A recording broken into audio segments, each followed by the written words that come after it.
when you're talking to yourself and nobody's home alone. Who knows what that song is? What's happening? Benton here, 4:30 a.m. Forget I don't what time zone am I on? I guess I'm still on Central. I might be on Eastern. I don't even know. What's that? 5:30 Central? 3:30 Central. I'm confused. Man, welcome back to truck driving, by the way. It was warm when I went to sleep, so I had the truck idling and then wake up around midnight. And of course, now it's chilly with the AC running. Turn the truck off, open the windows. But fumes coming in from the APU of the truck next to me. So I inhaled diesel fumes for a couple of hours. So, yeah, welcome back. Just truck driving thing. What's up, Mr. Murphy? You might be the only one in here. Oh, we got a couple more. What's up, Music Hold the Secret? That's right. Keep it moving, man. Yeah, I've been inhaling diesel fumes for a couple of hours. Guy's APU next to me. Gotta love that, right? That never happens. Then I tried to mount up the phone that I'm talking to you on. I guess the adhesive was no good. It did not stick to the dashboard.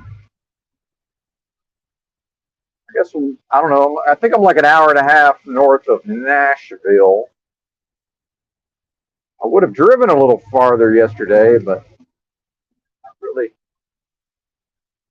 I don't like those truck stops when they're all packed in. The ones near the cities tend to be like way more packed in. And then with it being a holiday weekend in the populated areas, the truck stops tend to fill up with people going, drivers going home for the weekend, for the holiday weekend.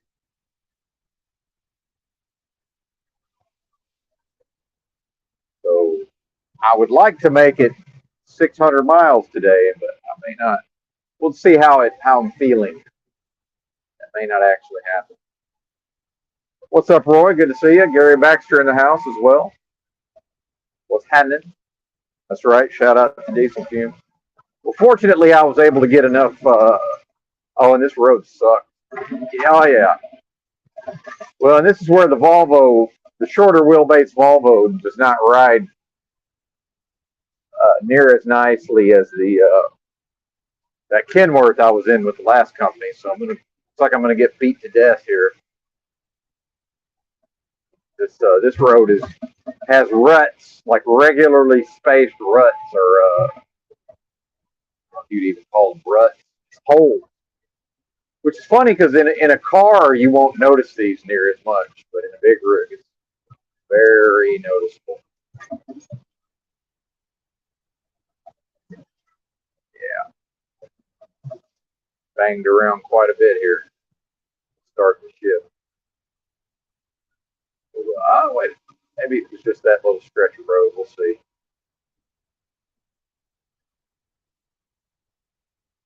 Yeah, keep the hammer down. That's right.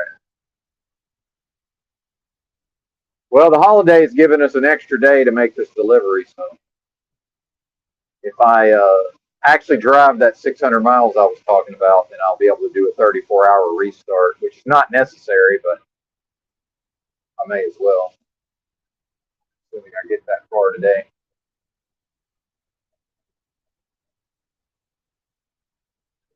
That's right, I am. I go to sleep at about between 6 and 7, and I had a time zone change, so I think I went to sleep right about my normal time, right around 6 p.m. Yeah. No illicit substances for Mr. Benton here.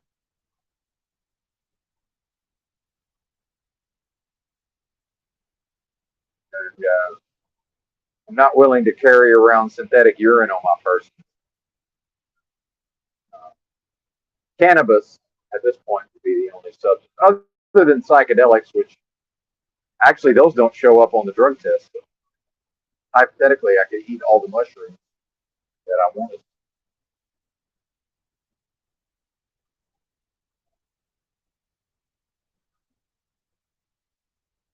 Yeah, I don't know how much I have to talk about.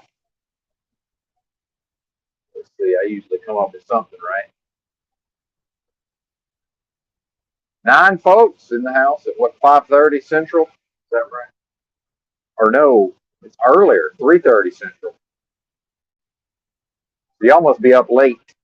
I'm up early. Y'all are up late. I was watching. There's a live stream, Hustler Casino Live. This they did this series of cash games. I think it was day 2.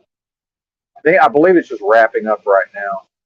It's not that interesting though. They did $1 million buy-in, and the game played so tight and boring that they knocked it down to 500,000 the second day. Up the blind as well. So not too much poker action to be had.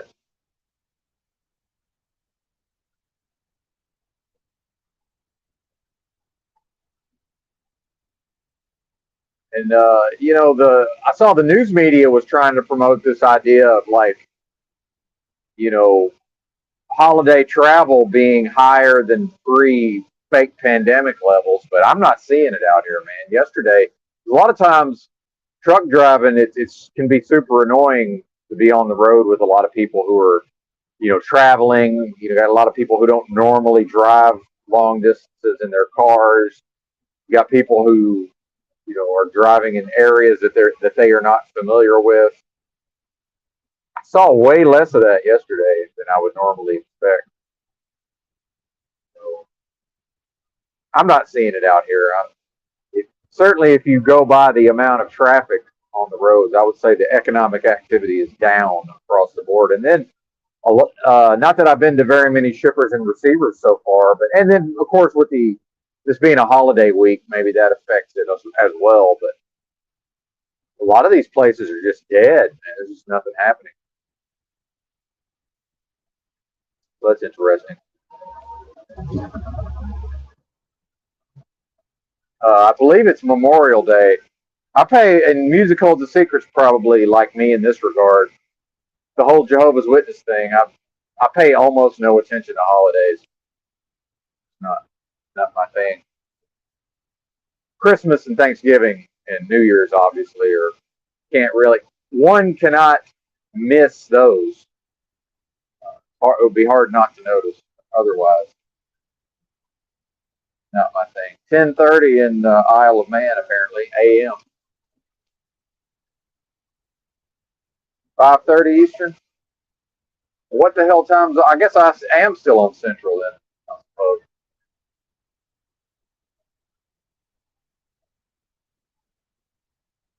Bam, there you go, Austin. Yep, Hustler Casino Live. Yeah, maybe the action will pick up tomorrow or today. I guess that's today now, tonight. Let's see.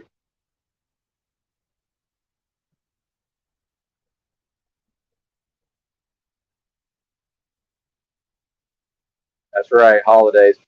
And I don't know how much I would be into holidays even without that. I guess it's hard to know because I was, raised up without holidays. But the whole thing seems kind of dumb to me and very outdated nowadays. And I think I tried to mention this yesterday and I got sidetracked. But as I entered the state of Tennessee, uh,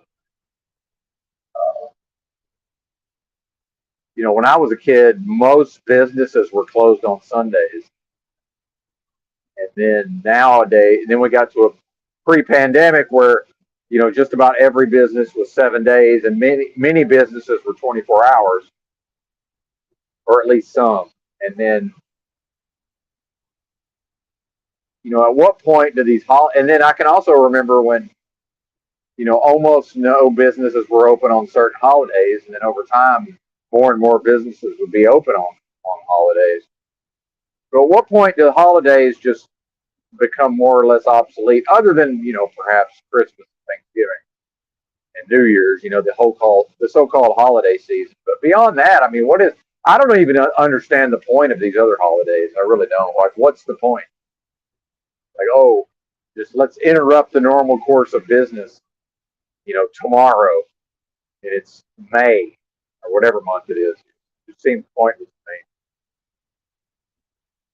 That's right. Yeah, that's blue laws, which it's funny. I associated that with alcohol sales, but in fact, blue laws it's business in general. I believe that was the what that was based in. Man, I guess I should have made another cup of coffee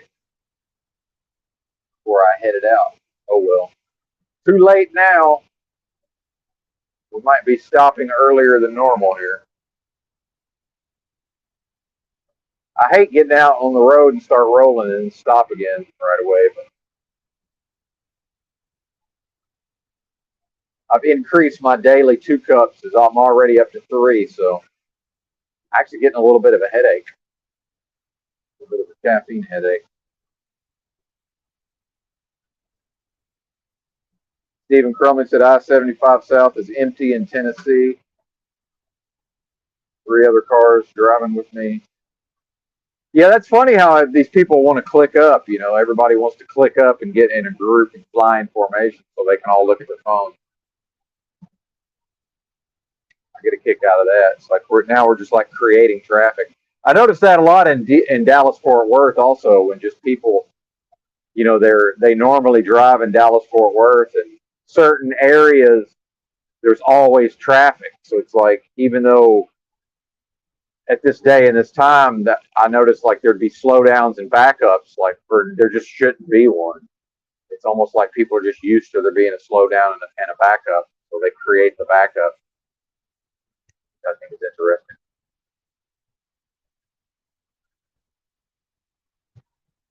Fascinating. Observing the bozo psychology of the masses. Right? Endlessly fascinating, to be sure.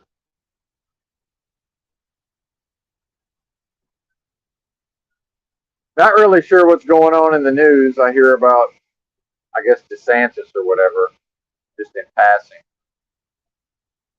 I can't even process that stuff anymore. I guess the Talcott Paul enslaved Anton, and then Scott, this bozo Scott, managing to get in the mix as well. That's been somewhat interesting. Although I did not catch any of last night's content, I'm not sure what has occurred or what I've missed. Hey, double digits.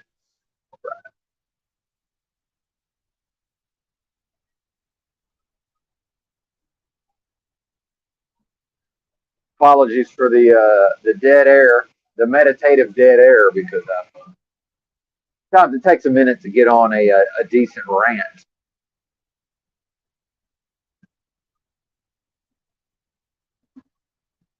I do find it humorous as somebody who can go live on the internet and talk for up to 2 hours, more or less by myself.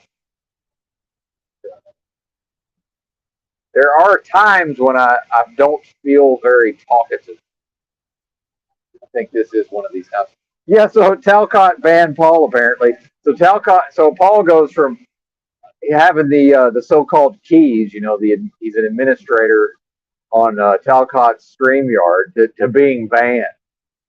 And I don't even know how much energy I want to put back into the Talcott stuff, but I'm never going to stop bragging on myself for very quickly assessing Talcott's psychology.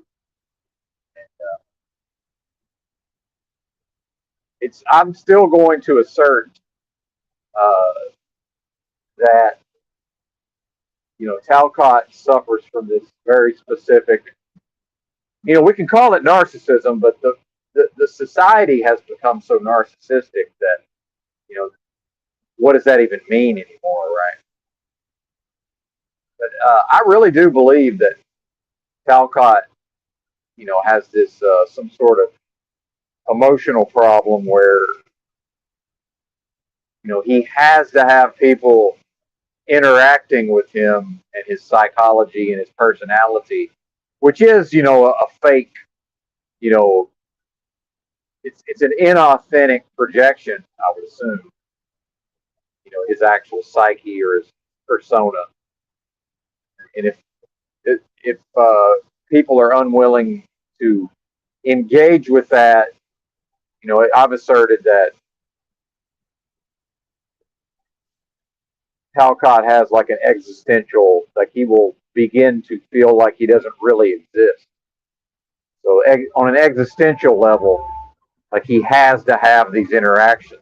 And I've heard him say several times now, like on these panels, when he'll become so frustrated, by whatever is going on, and people are like, well, why are you here? And he's like, I have to be here. Which I think he's sort of given away the game on some level. That I think he does have to be there. But then I think that is interpreted as maybe he's some sort of paid agent, but which I guess is also possible. But I think that he really does have to have people to talk to, and that in real life he's just burned out everybody. That he's not, that nobody's really willing to interface with him in real life, and then this last time when he brought these Spokane meth heads into his house, I guess last Christmas. How am I going? 78. I guess I'm going downhill. Need to watch my speed here. Truck goes 71.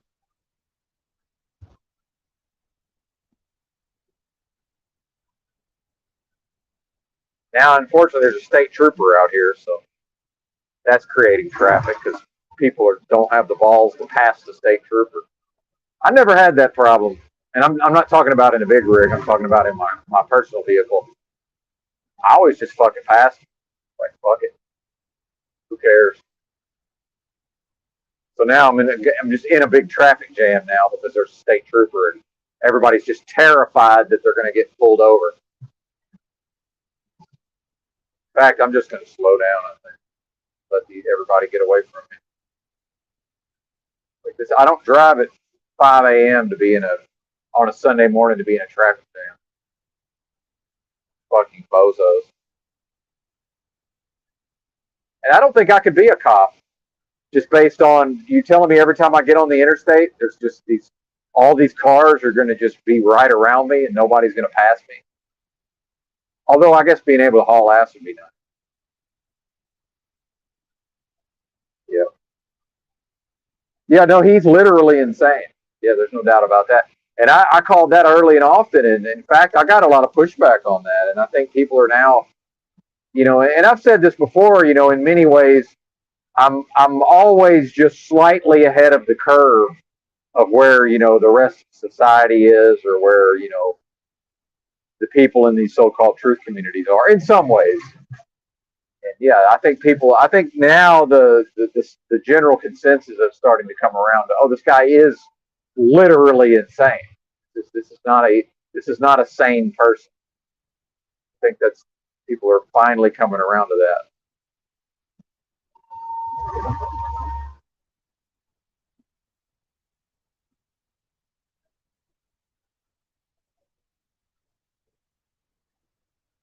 Yeah, Scott is just, and I spotted that one pretty early. I'm not as far as any sort of disorder, but I spotted that one pretty early on as far as just somebody that I find irredeemable. Which is interesting because sometimes I just take an immediate dislike to somebody like Zetetic Warrior, and then I end up actually, liking what I see of that person's personality or whatever. Like, same thing with Timmy. Timmy actually still annoys the fuck out of me, but I've heard him say he's made several good points that I find interesting. To me, that forgives almost everything else, right? Monel in the house. Good to see you, Monel. Yeah, insane in the membrane. But yeah, Scott, it was just immediately I could tell, based on his ideas. I was like, okay, there's nothing here. There's no meat on that bone. And then when these people like, and Cage is this way to a certain extent, where they just, it's like, why are some of these people so confident in themselves and in their ideas, and like half of what they say, as far as I'm concerned, is like half-baked nonsense. And I know I used to be that way to a certain extent also. You know, I'm sure I was that way, especially back in my more normie days. Although I was never fully normie.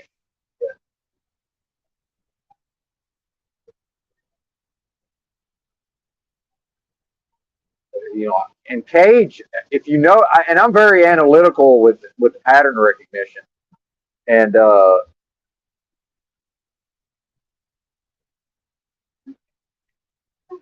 with Cage, he speaks in cliches and platitudes. If you've ever noticed, which is like, really, we're just gonna have a cliche contest now.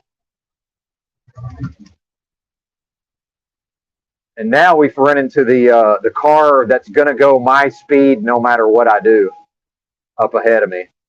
That's always fun. Welcome back to truck driving, Ben. So we'll see, are they really willing to go 60? Now we're going to find out.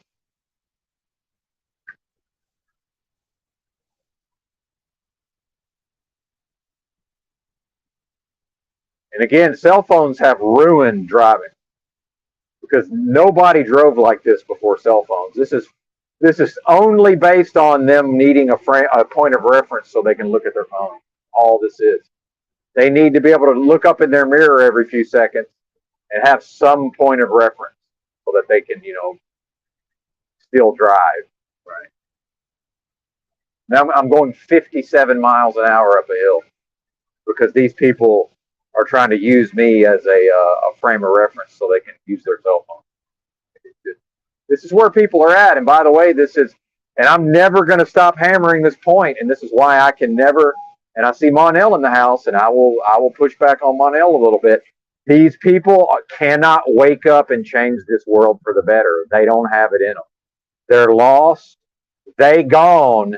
They're never coming back. All you got to do is get out here on these highways in a big rig and just watch how these people conduct themselves. These are not the people who can wake up and change anything. And this is why I say waking up is not a thing. This is not a thing that can happen. These people are, they're not even really functioning at a level of human consciousness for the most part. I mean, they're really not. And I understand that I understand people, we can be geared towards this toxic positivity, and no matter what happens, we're going to look to the bright side. But I'll go ahead, and I'm not picking on Monel.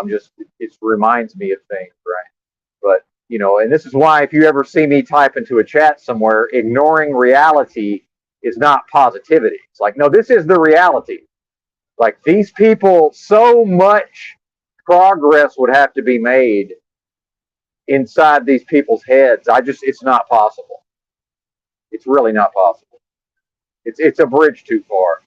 And I'm just not willing to go there because I'm not able to ignore these realities. And I'm not foolish enough because I operate at the level of correct philosophy is the absence of incorrect philosophy.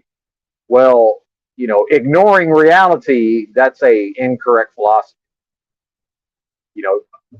Merely because I'm a human being with hope. It's like, no, I'm a human being driving a big rig on a interstate highway in the United States, and I'm going 63 miles an hour.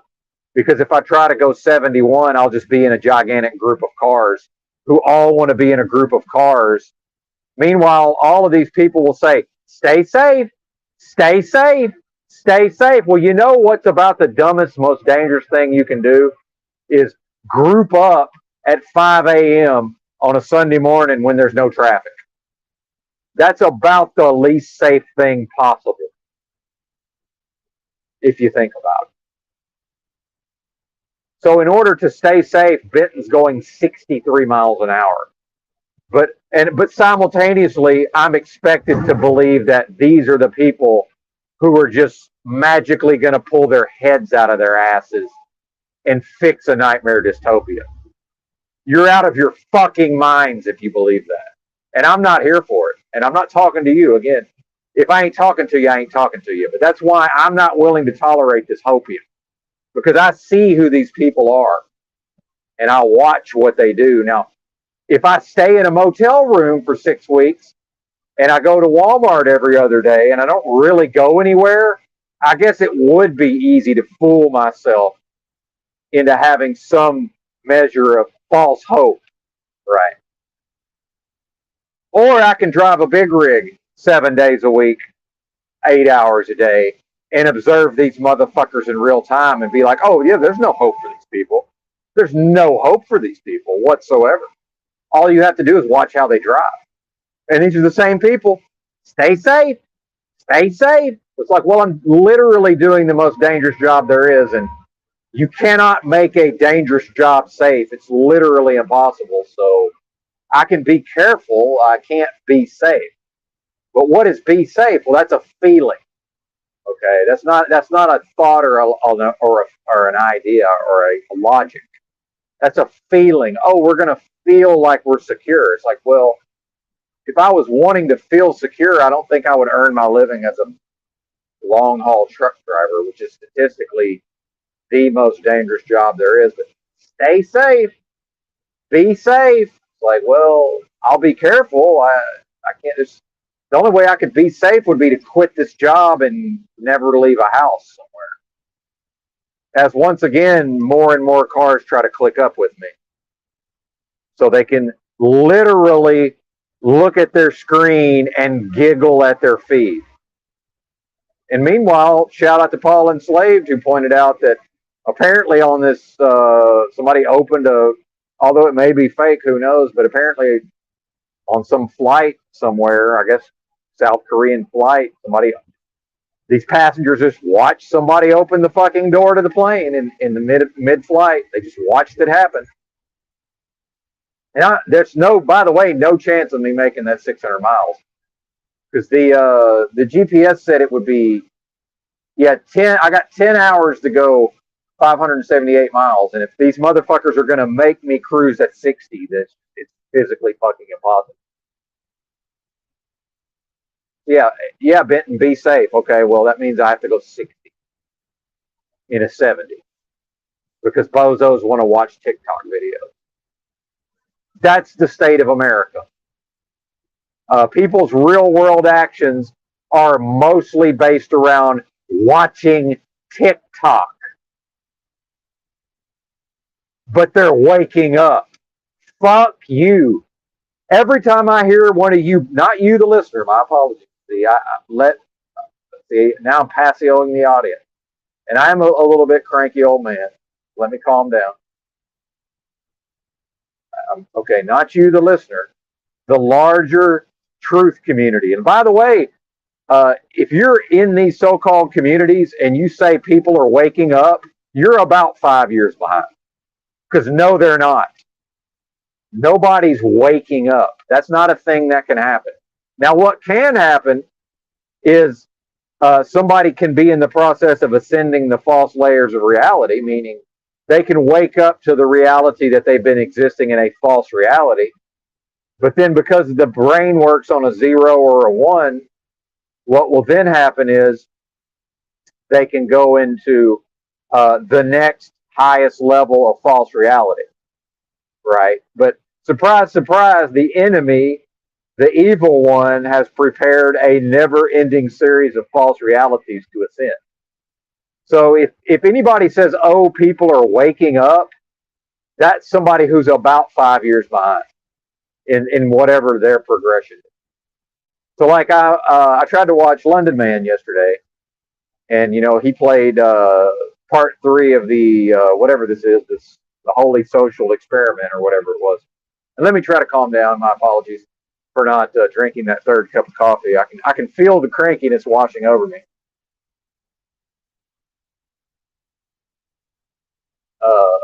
And then whoever that was on the panel, and I don't know who that was, is trying to like look down on the panels because London Man played all these clips of people engaging in drama and and Tommy's going off on people, and then I'm getting called JG's down in the chat calling me a pedo, and meanwhile, this is my real name. Feel free to just pay your $20 or whatever, and do a background check on old Benton. It'd be pretty easy to figure out my real legal name at this point. Like Benton J.A. That's my last name and my first and middle initial. So, and I'm pretty sure I've said multiple times my first name is Jason. So, not too hard to figure out who old Benton is.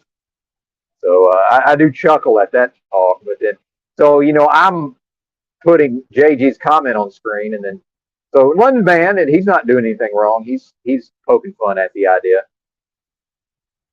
And look, I'd rather have the attention than not to have it, right? But and then so whoever this is, and then Tommy's using curse words, and Zetetic Warriors, telling people to kill themselves or whatever, and Crunchy B, and although not really saying that, but and then the guy, whoever that is on the panel, whoever that is with London Man, oh, he's above it all, right? He's above it all, and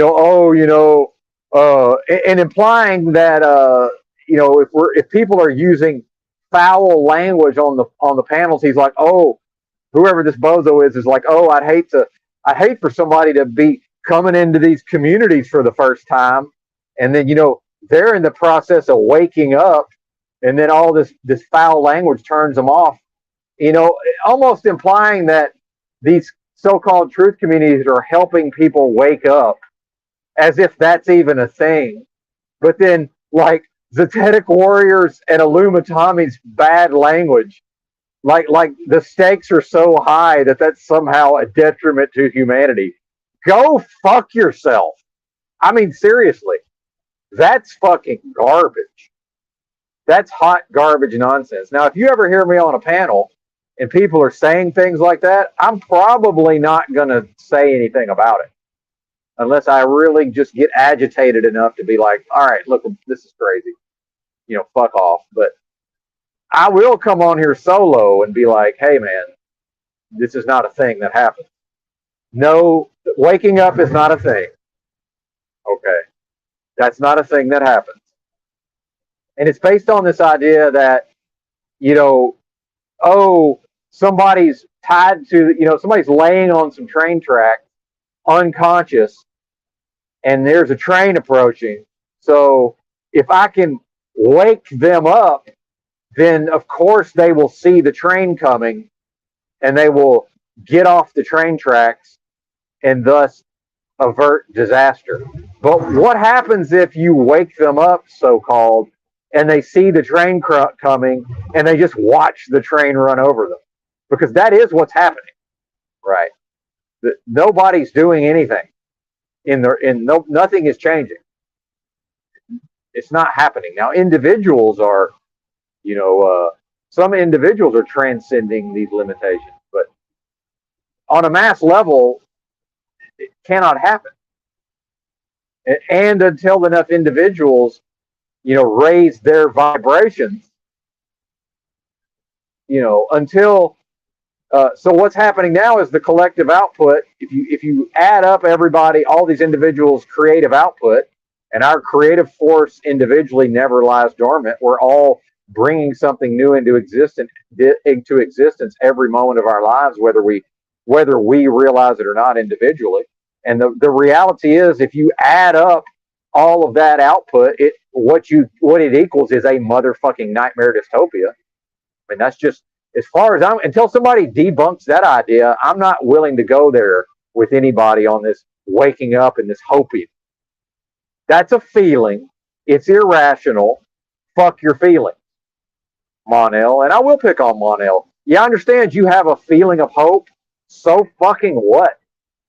What's the relevance of your irrational feeling of hope? It means nothing. When it comes to day-to-day life out here, and I'm watching bozos conduct their affairs based on watching TikTok videos 8 hours a day, if you find hope in that, I can't help you. If you see hope in that, I cannot help you. Not that I'm trying to help you, but there's no hope for you if you find hope in that. And we can come on here and talk about spiritual growth, and we can talk about being on a path. And if you haven't gone far enough along that path to be able to sit with the reality that these motherfuckers are not going to go from watching TikTok 8 hours a day to just magically figuring it the fuck out, such that people are going to come together in a kumbaya moment and save humanity, so called, you got a lot of work to do. Not just Monel, anybody. Because that is not reality. To exist in that space is to exist in a false reality of your own making. And I can't do that. Because I will become Talcott on some level.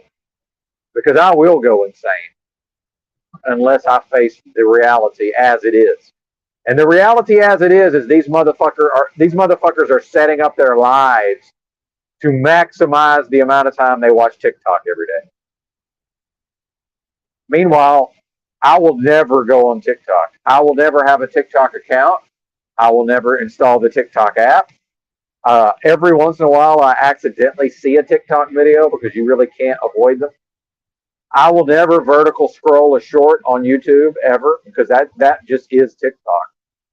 So if you click on a short on YouTube, that's fine as far as I'm concerned. As soon as you start doing the vertical scrolling, you're now using TikTok.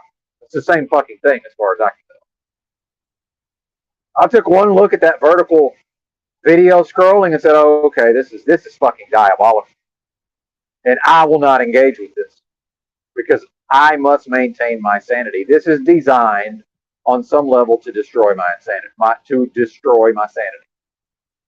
and to further erode the ability of the general public to focus and concentrate on anything for any period of time. They used to say the average person had the attention span of a goldfish. Well, that was before TikTok. What do you think it is now? I mean, come on. So I'm not having it. I'm not here for it. I ain't buying it. Go sell that shit to somebody else. I understand feelings. I understand that I understand toxic positivity. I understand always look on the bright side, which, by the way, is a big reason why I really just can't even talk to my mom anymore because she's having all these health problems, and now she's had, hip replacement, and now she's, so the rest of her life is going to be just doctors, a never-ending series of generating profits for the medical system via the erosion of her, via medication and the erosion of her quality of life, and most likely they're in the process of stringing her out on heroin, effectively heroin.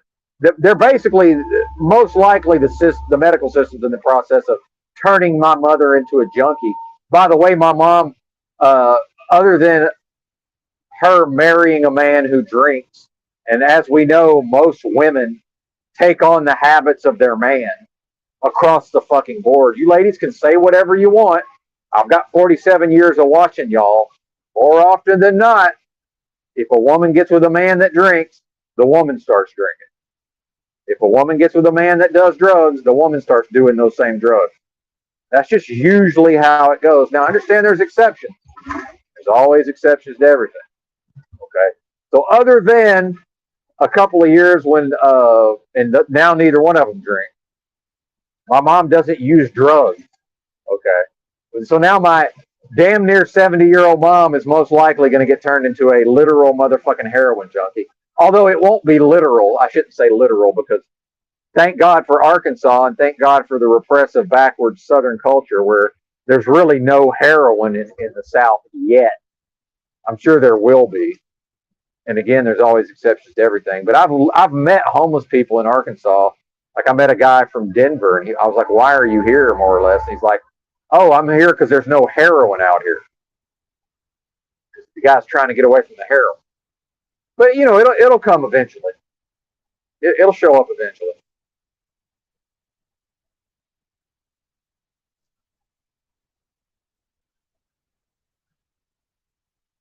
but this is a literal hell realm.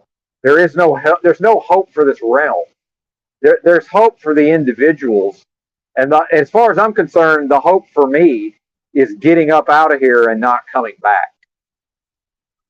That's the hope for me, as far as I'm concerned.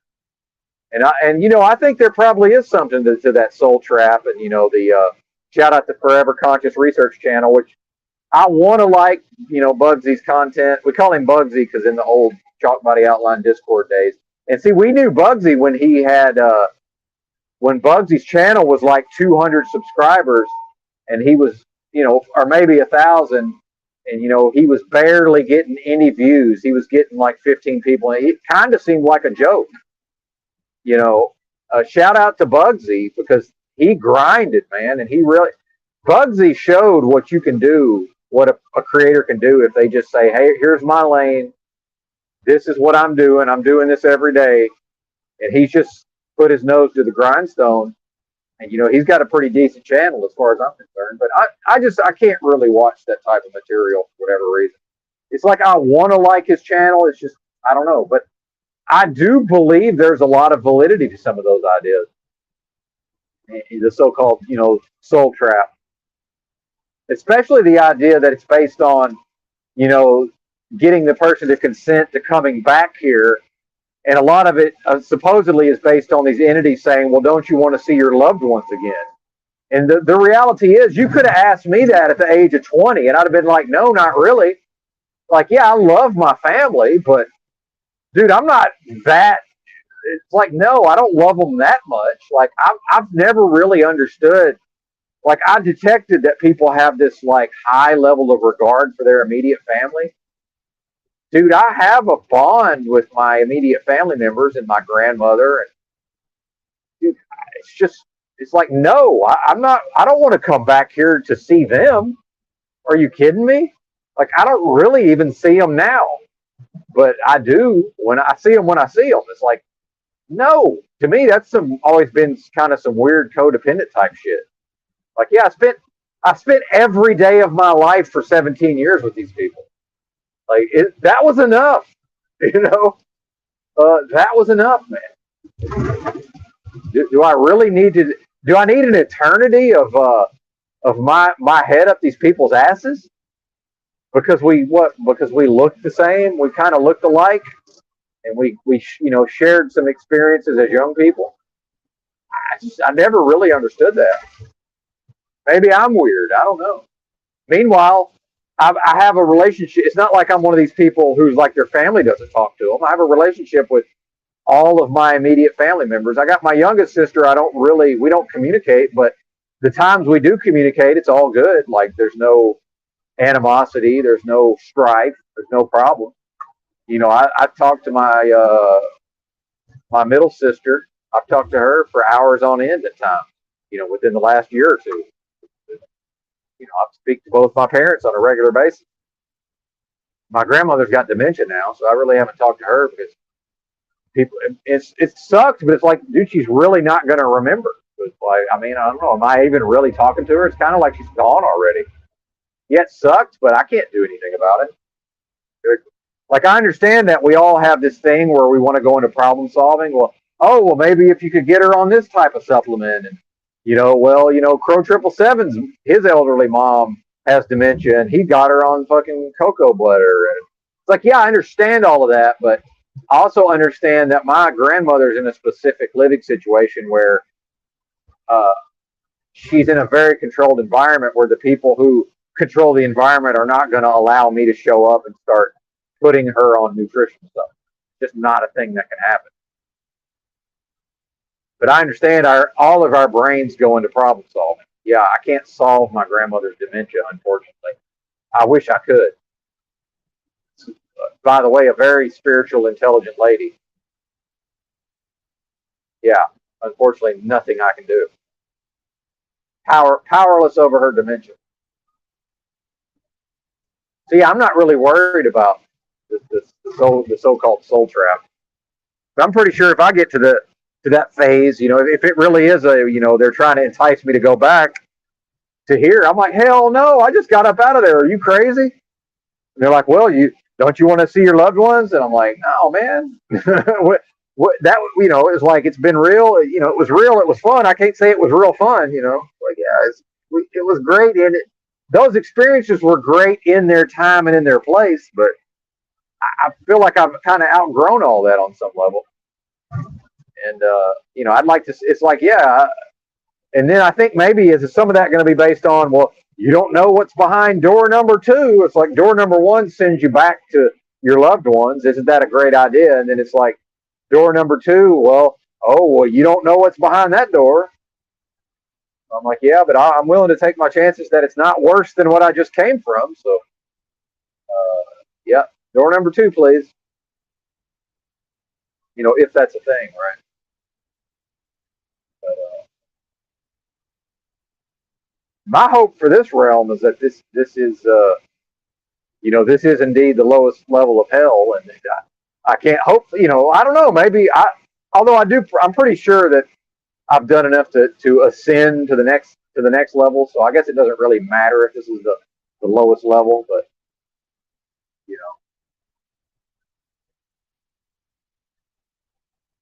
it has to be. If not the lowest level, it has to be one of them. How can it not be?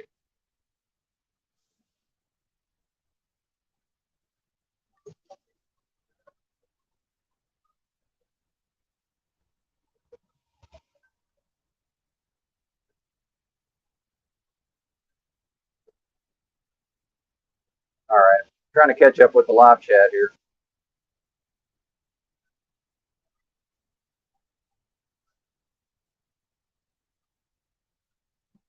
Oh, the past life regression or whatever.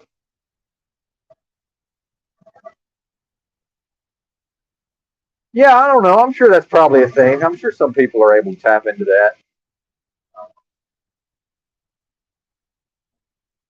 Whatever that is.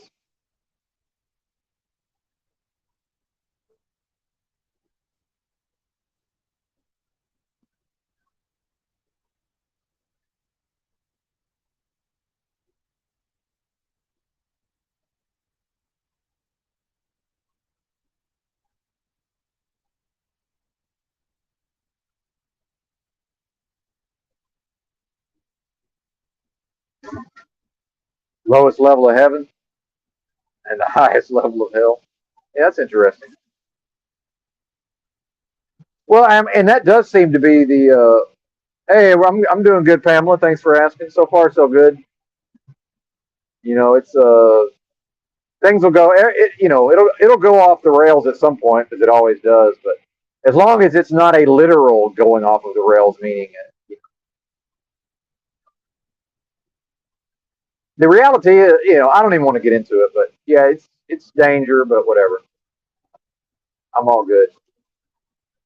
But it's mainly the shippers and receivers. But so far, so good. I'm running good with respect to my interactions at the shippers and the receivers.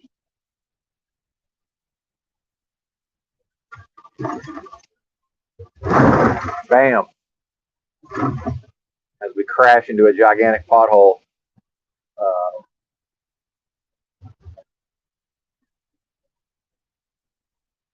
and then when I try to explain some of the so-called SOBSIT stuff to my mom without even and being very clear that I'm not endorsing or promoting this, the first words out of her mouth, by the way, an otherwise intelligent person, are how are we going to pay for the roads?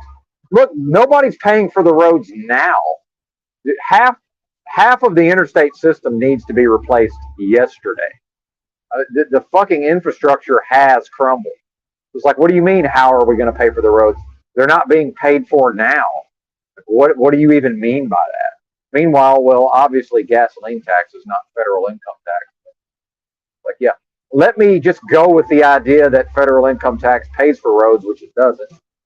Like, even based on that, nobody's paying for them now, meaning money is not being spent. And at this point, I'm convinced that, in fact, whoever's in charge is allowing most of these roads to just crumble. But then I think strategically some routes are being replaced and, in fact, improved. strategically. So I think certain areas of the country are being allowed to just crumble into nothing, but then other areas are being built up and modernized. That's what I see happening.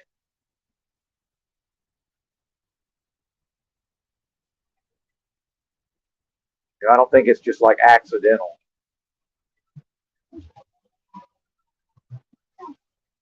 but I would say half the interstate system needs to be replaced yesterday. Oh, but how are we going to pay for the roads? Okay, sure. Well, how about you get in a big rig and go drive the interstate highway system and then get back to?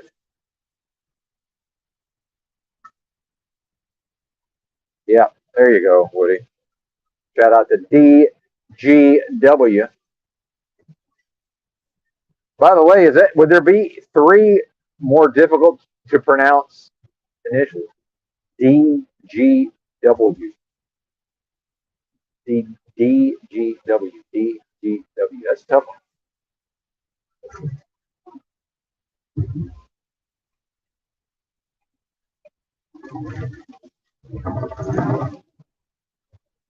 As we enter Nashville, Tennessee.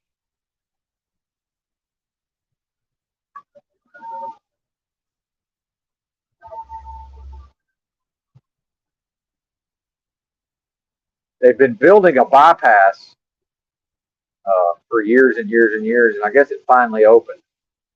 Last time I came through here, bypass that I'd never traveled on previously. When I first started truck driving, Nashville was fucking terrible traffic. Like way worse than it should be for its size. Doesn't seem to be near as bad anymore.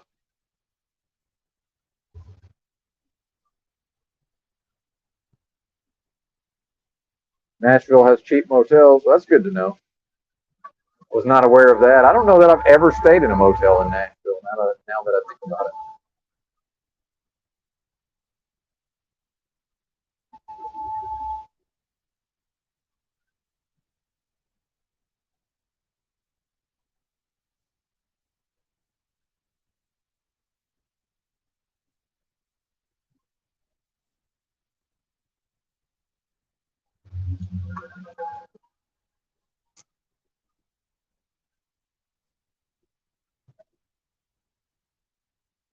Yeah, well, last time I was in Vegas on my last job, I went through there. A lot of road construction around the Vegas area. I noticed.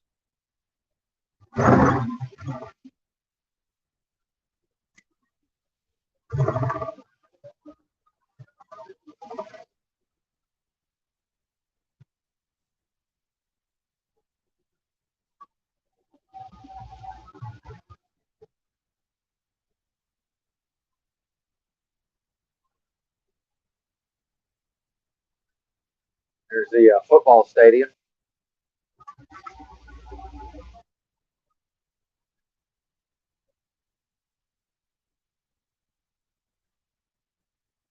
The Tennessee Titans.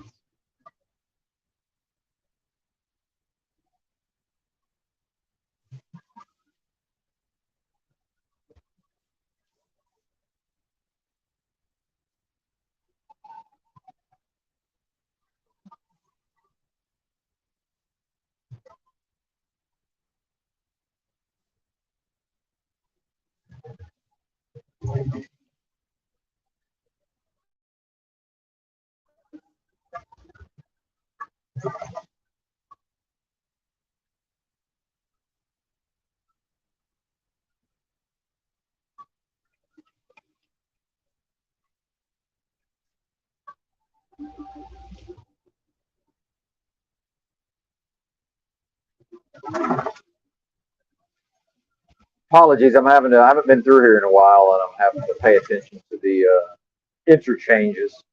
The GPS will just straight up lie sometimes about what road I'm supposed to take, but I'm pretty sure I'm in the correct lane. Try to make double sure.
Yeah, O'Shea. Yeah, O'Shea, man on the street.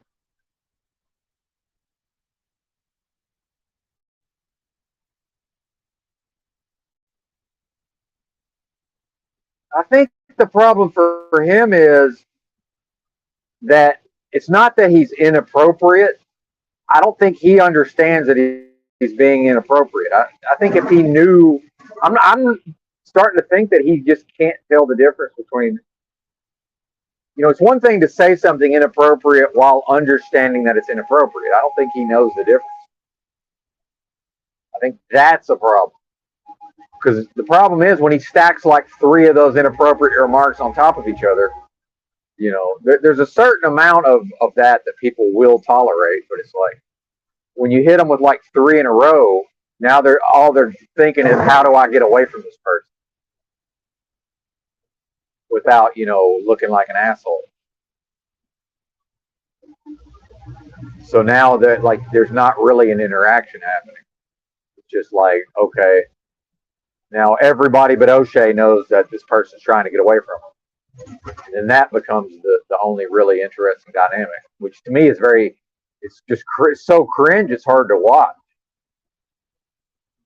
Versus if he understood that he was making inappropriate remarks, he could just throw one of them out and then go back to, you know, things that are appropriate and then like space them out and every once in a while, not just one on top of the other on top of the other. It's just too much,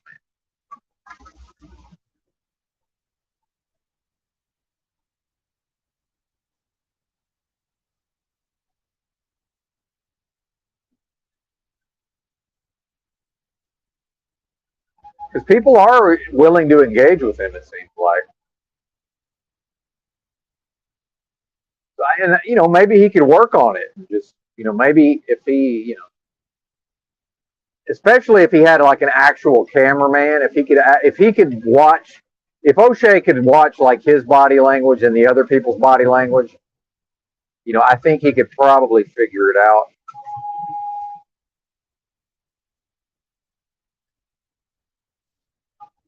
Yeah, I would say O'Shea's likable. It's just that there's that creepiness repels everybody. That's the thing is like that's a universal.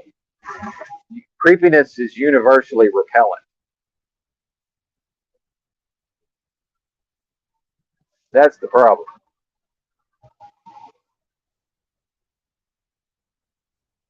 Well, yeah, and then being 50, that's another thing. Like,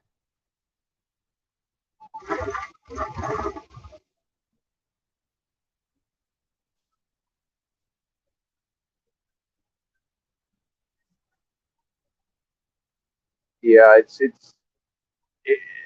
it's very to me it's unbecoming trying to like meet chicks at my age, which I don't, by the way. I don't try to meet chicks, but being 47 and then it's like, oh, I'm going to go meet chicks.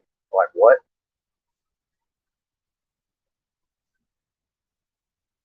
Why? Now, if they meet me, which does happen on occasion, that's a different thing. But I'm talking about like, it's understandable for a 25-year-old, but hey, let's go meet some chicks. Yeah, okay, it's great. But it's like I'm 47. Behaving like a 25-year-old is fucking gross. That's right, Chuck.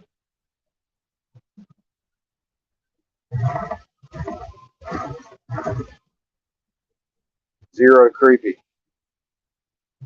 And yeah, if I was just living my normal life and met a lady, that'd be different. But as far as this idea of like go talk, I'm gonna go talk to girls. It's like, well, yeah, I can, and I've done that many times in my life, but and it is a skill to some degree. But it's like, no, not that, not now.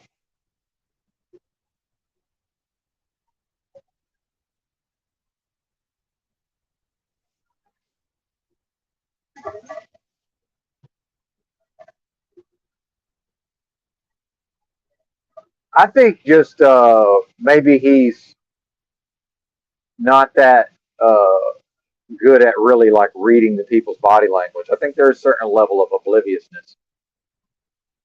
But I'm not watching any of that, by the way. Like when I'm mostly listening. So whatever you guys are seeing on the screen, I'm really not seeing it. So I'm missing some of the info also. But it's like I'm a little odd and strange and not creepy, thank God, but a little bit weird. So like I got into a conversation with with the guy that the operations manager at this company I started working for.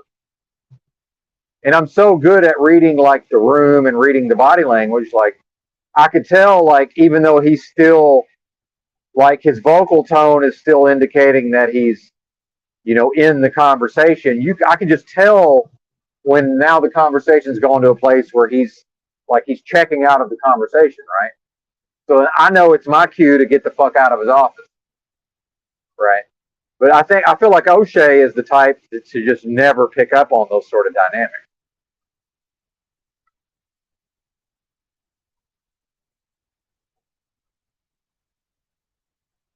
And then I'm considerate of the other person, so I'm like, oh, and I'll make some kind of joke about it, like, oh well, truck drivers they'll just talk your head off or whatever, because that is true.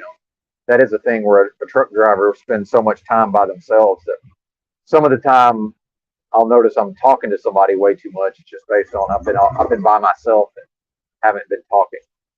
It's like, oh, okay, why am I just talking at this person at a certain level? It's like, all right, I got to get out of here. I feel like O'Shea probably misses a lot of those cues, but because the person is still has the same facial expression, they're still like acting like they're going with the conversation. Whatever that uncomfortableness is, I don't think he detects it. But I'm like super fucking tuned into it for whatever reason.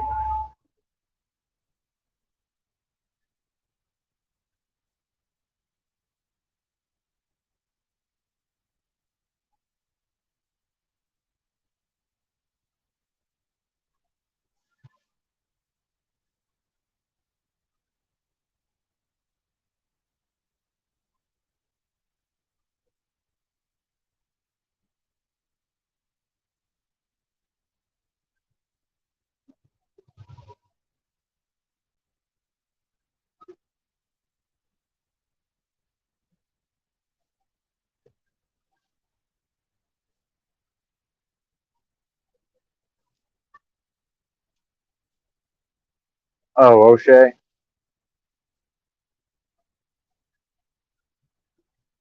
Yeah. Well, and that's why I get into not trouble, but I'm tend to communicate directly for the most part. Although not across the board, but like I prefer it when people are just like, just tell me what it is straight up because I can handle that direct communication. But then like I know if I'm asking somebody else, if I'm imposing, like if I'm asking like, hey, can I come take a shower at your house? I understand on some level I'm imposing on them. And I understand that a lot of people don't feel comfortable just being like, no, you can't come to my house. What are you talking about? So I understand that I'm going to put it out there in some kind of way where the person is going to feel comfortable just, declining in a way where they don't feel weird about saying no. Just being like, no, fuck you. Whereas I might prefer the fuck you. So like with O'Shea, he probably can handle. He's probably able to process somebody just like, no, fuck you. You're not coming to my house. What's wrong with you? Like a lot of people would be offended by that. See, he's probably not offended by that kind of stuff. Just like you probably just sort of have to be that aggressive with him. Like, hey man, knock it the fuck off. But and for me, some of that's probably, the fact that I was raised in a cult that, tried to use me to, bring other people into the cult. I'm very tuned in to how the other person is processing the interaction. Lord knows if I'm ever trying to impose on somebody, I'm doing it like in the way where if they even hesitate, I'm just like, no, okay, yeah, no worries, no big deal. Versus somebody like O'Shea, where you pretty much just have to, look him directly in the eyes and be like, no, you cannot come to my house. And anything short of that, and he's just not going to understand what you're saying to him.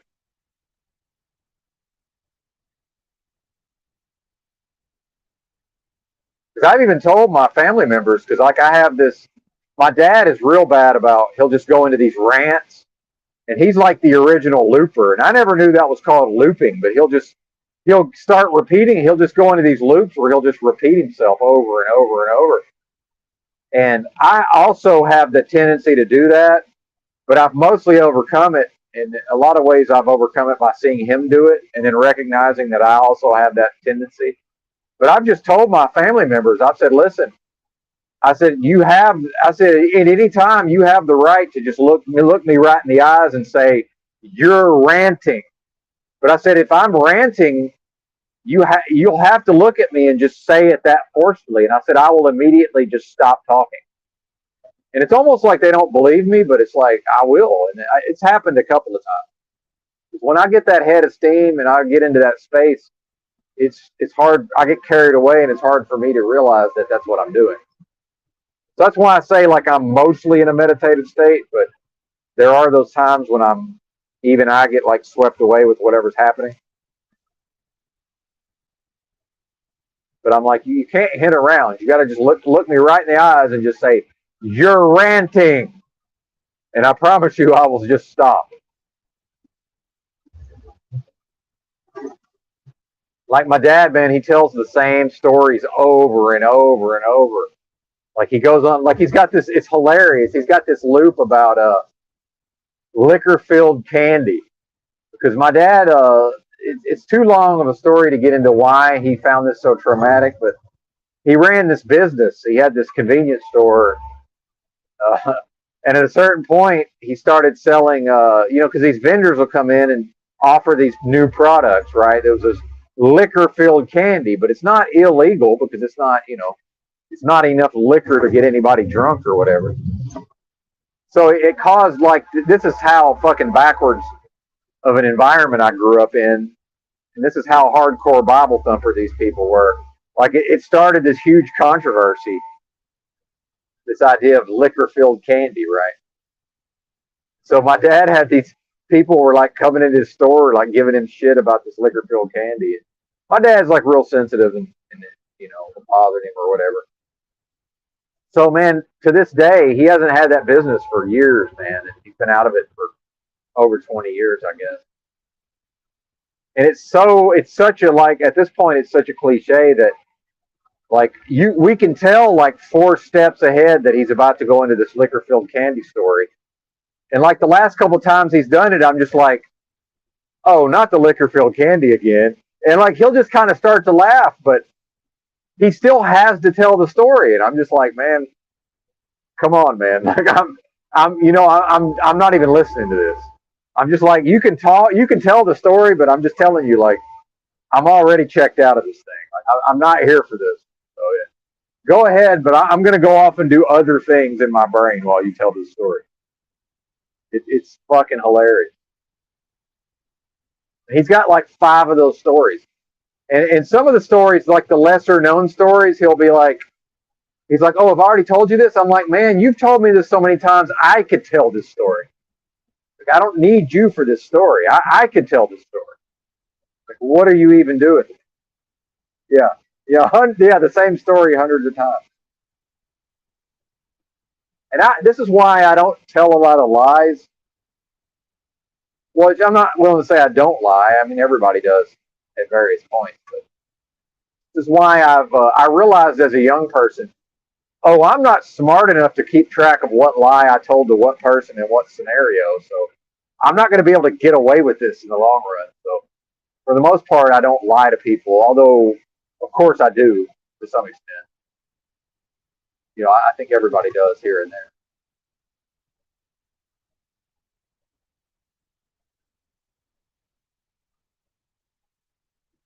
But I'm not willing to make a habit of it. But like, man, I can't. I'm not able to keep track of this. But I'll even forget that I told somebody something, and they're like looking at me funny. I'm like, oh, did I already tell you this? They're like, yeah, you told me this. Oh, fuck. Really? I just forgot that I told them. Oh shit. Oh, it's not interesting enough to tell. If you're talking about the liquor-filled candy stuff, there's just not enough. There's not enough meat on the bone. It's just something with whatever my dad's. Well, how I'd have to tell like the entire story of his upbringing would be the only way to really get there. And the thing is, these people, and I talk about that my dad has effectively has the exact same psychology as Talcott. Although my dad has some personality differences, like my dad would never come on a live stream. He would never go on a panel. So that's a difference. But all of these people that have these actual full-blown personality disorders, you know, that's all born out of like severe childhood trauma. So I don't know what they did to my dad as a child, but they did something to him. You know, whatever that was.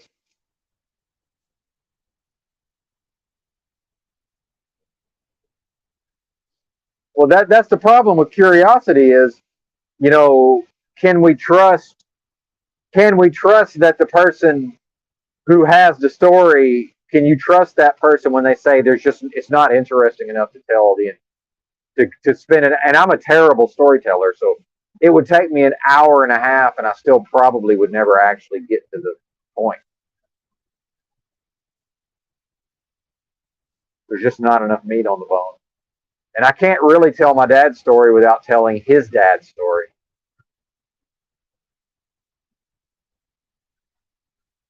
I had a my dad's dad was it was national news the day my dad's dad passed away. But it's funny to be famous for sports in the 1940s. You know, so it was so long ago. You know, you only like the most hardcore sports fans would have any clue, right?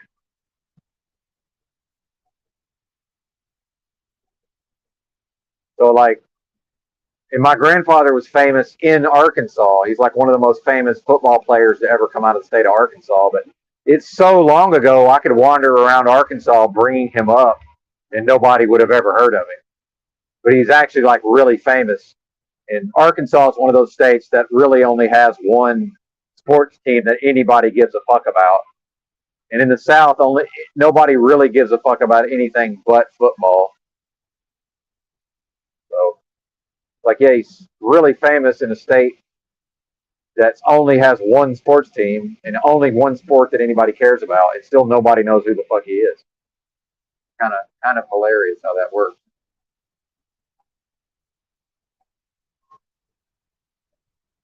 Like, imagine trying to convince somebody that you have a famous ancestor, but it's like nobody ever has ever heard of it.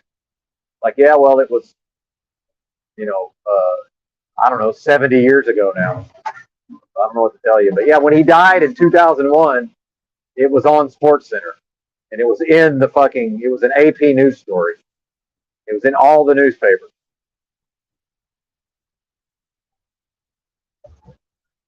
Yeah, I understand wanting to hear something, but it's like, yeah, the broadcaster understands that the payoff is not there. There's no payoff. At the end of it, you're just like, oh, okay. Yeah, Jim Benton, the the First player in NFL history to exceed 300 yards from scrimmage in a single game. But then you get to me the interesting part is the 33 code. There's the 33 code all over his sports numbers. And in fact, his famous record was 10 catches for 303 yards on November the 22nd of 1945, by the way. Oh, God. Yeah, he needs to box Talcott's ears. Yeah,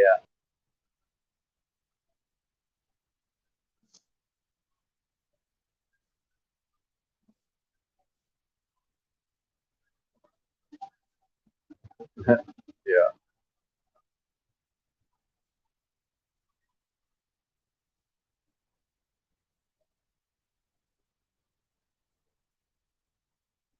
yeah.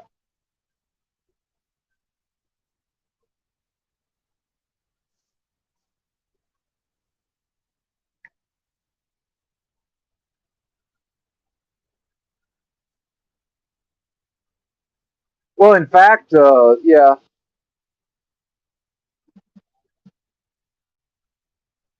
Well, and that's sports are ruined. I don't, my dad actually in his old age, he's gotten more back into sports.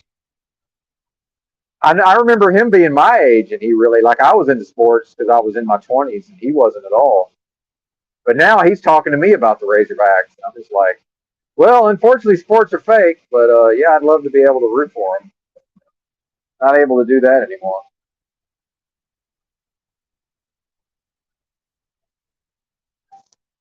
Now I'm just rambling at this point.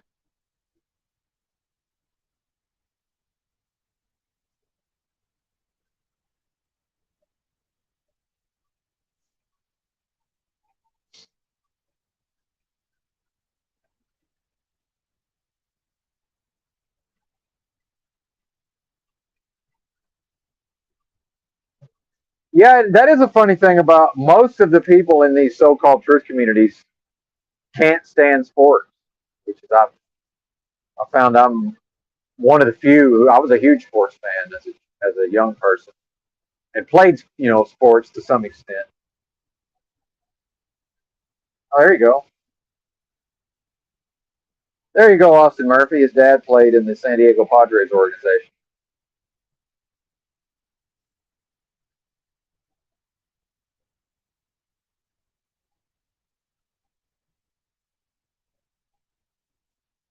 Yeah, a lot of people in the truth community can't deal with sports for whatever reason.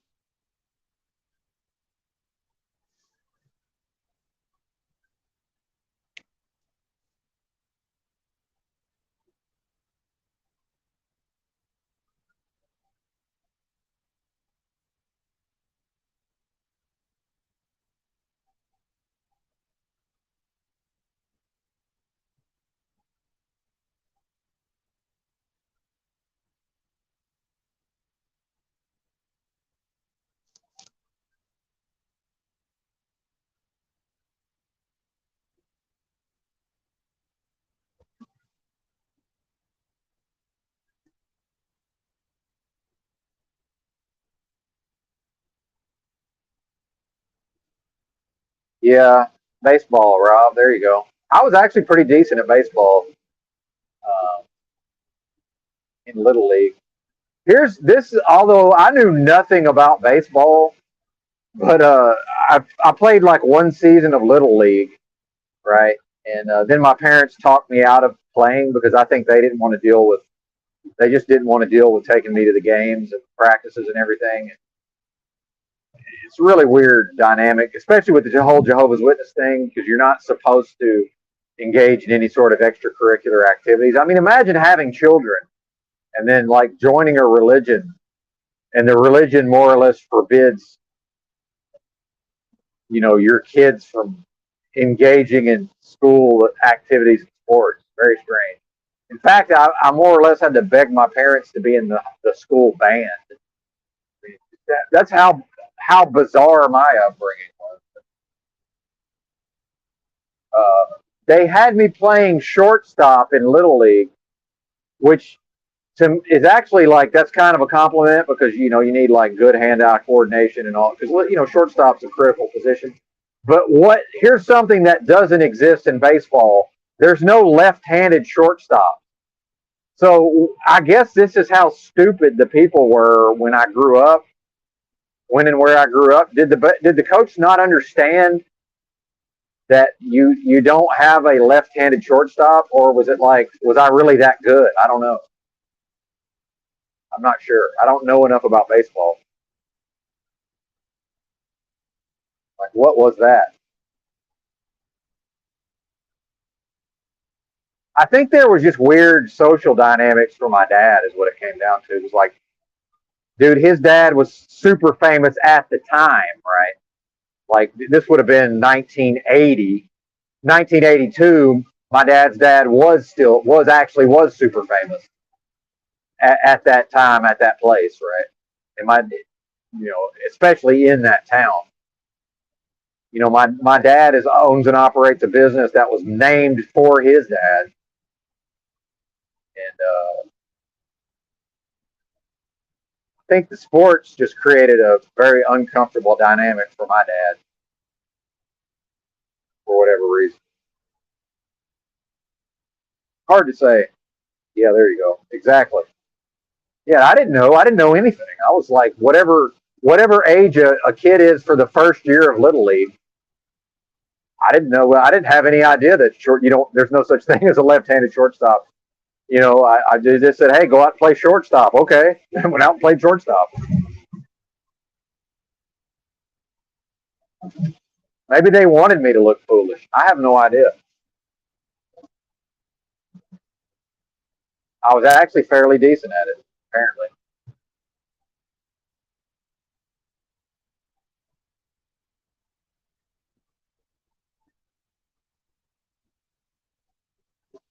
Yeah, there you go, Woody. Yeah, the Gen Z autistic computer generation. Yeah. Well, and whatever my autism is, I only ever found it to be an advantage in sports, but I don't guess it would have been an advantage if everybody else was, similarly autistic, right? But people were so dumb, and this was so long ago that like half of the reason I was good at basketball was because I was coordinated enough that I could pretend to be right-handed, and mostly nobody could ever figure out that I was left-handed. So it's like I would just always do everything right-handed until it was time to actually make a move to the basket, and then all of a sudden I was left-handed. Or shoot the ball. I always shot the ball left-handed. But somehow these people never figured out that I was left-handed. It was fucking bizarre. Whereas nowadays, like I think the second time I went to my left, they'd be like, "Oh, this guy's left-handed," and they would just overplay me to my left and force me to go to my right. But it's like back then, just nobody could figure it out. So that was like half the reason I was good is because I was left-handed. Really, nobody was doing what I was doing, meaning driving to the basket with your left hand repeatedly. And like, nobody could figure it out. Like, what? I mean, it's laughable, right?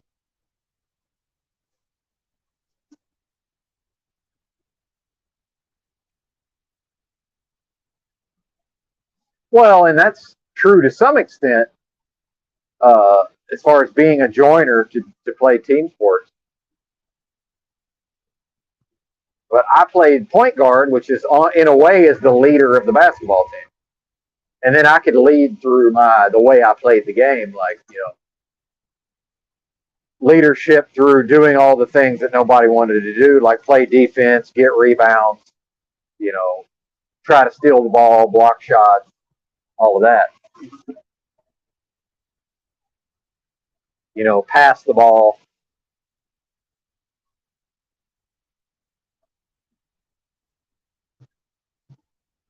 Yeah, that was a thing. I think my mom was probably left-handed, and they made her be. They forced her to be right-handed.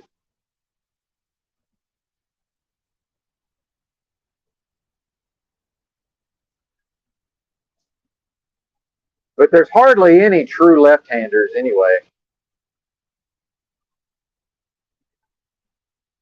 Like almost all left-handed people we do some things naturally right-handed. Like I swing a golf club and swing a baseball bat right-handed, like naturally. And in fact, when Austin said most left-handers pitch, that's probably why I have no pitching ability. Is like at one point I realized that there's only ever been like 2 pitchers in Major League history that pitch left and bat right. Almost all your left-handed pitchers also bat left-handed. Interestingly. Whereas I'm a natural righty. And in fact, they had me, I remember when I first started playing baseball, they had me batting left-handed and I couldn't hit anything. Like, what the fuck? But they could tell I had good coordination and everything. And then eventually they were like, oh, well, just try it right-handed. And then I could hit just fine. Like, oh, okay. You know, I'm just doing what they tell me. So, oh, he throws right, so of course he bats left. Or he throws left, of course he bats left. Meanwhile, I can throw just as well with my right hand. Like I'm literally, other than my right shoulder being all fucked up, I can throw just as good right-handed as I can left-handed. Like the exact same thing. Feels exactly the same. So like when I was a kid, if I wanted to play baseball and like I was away from home and didn't have my glove, like most lefties would be like, oh, I'd love to play, but nobody has a left-handed glove. I would just put on a right-handed glove and I would just throw right-handed. I would just be like, all right, give me a glove. I would just throw right-handed. Like, all right, I'll just play with a left-handed glove. I'll just play with a right-handed glove. Who cares? No, I can't hit anything left. No, I can't. I've never been able. I can't bat left-handed for shit. I can't swing a golf club left-handed. I can't do anything like that left-handed. In fact, I'm forced to shoot a rifle left-handed, and it feels weird as fuck. Never going to feel natural. Totally natural. Totally natural right hand to hold a rifle right hand. Yeah, there you go. Big drink tea, pays taxes with both hands. I can write pretty decent with my right hand.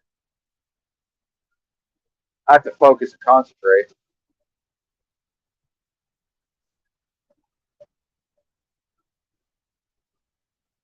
I'm pretty sure I'm right-footed. I can punch harder with my right hand.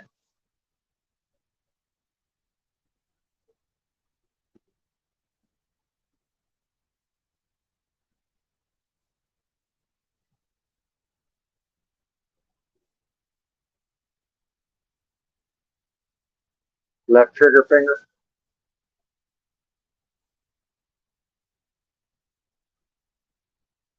Yeah, it is. It's strange being left-handed in a lot of ways.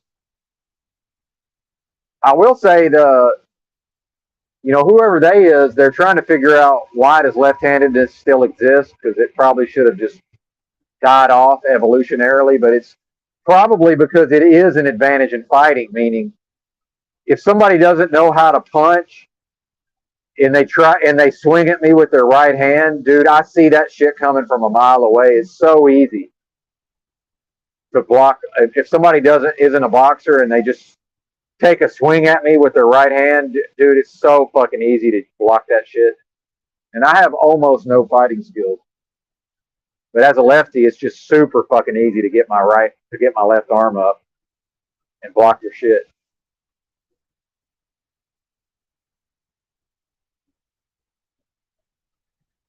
Yeah, I don't punch people either, but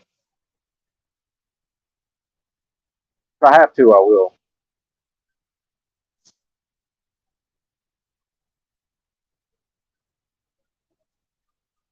Everyone would run home. That's funny.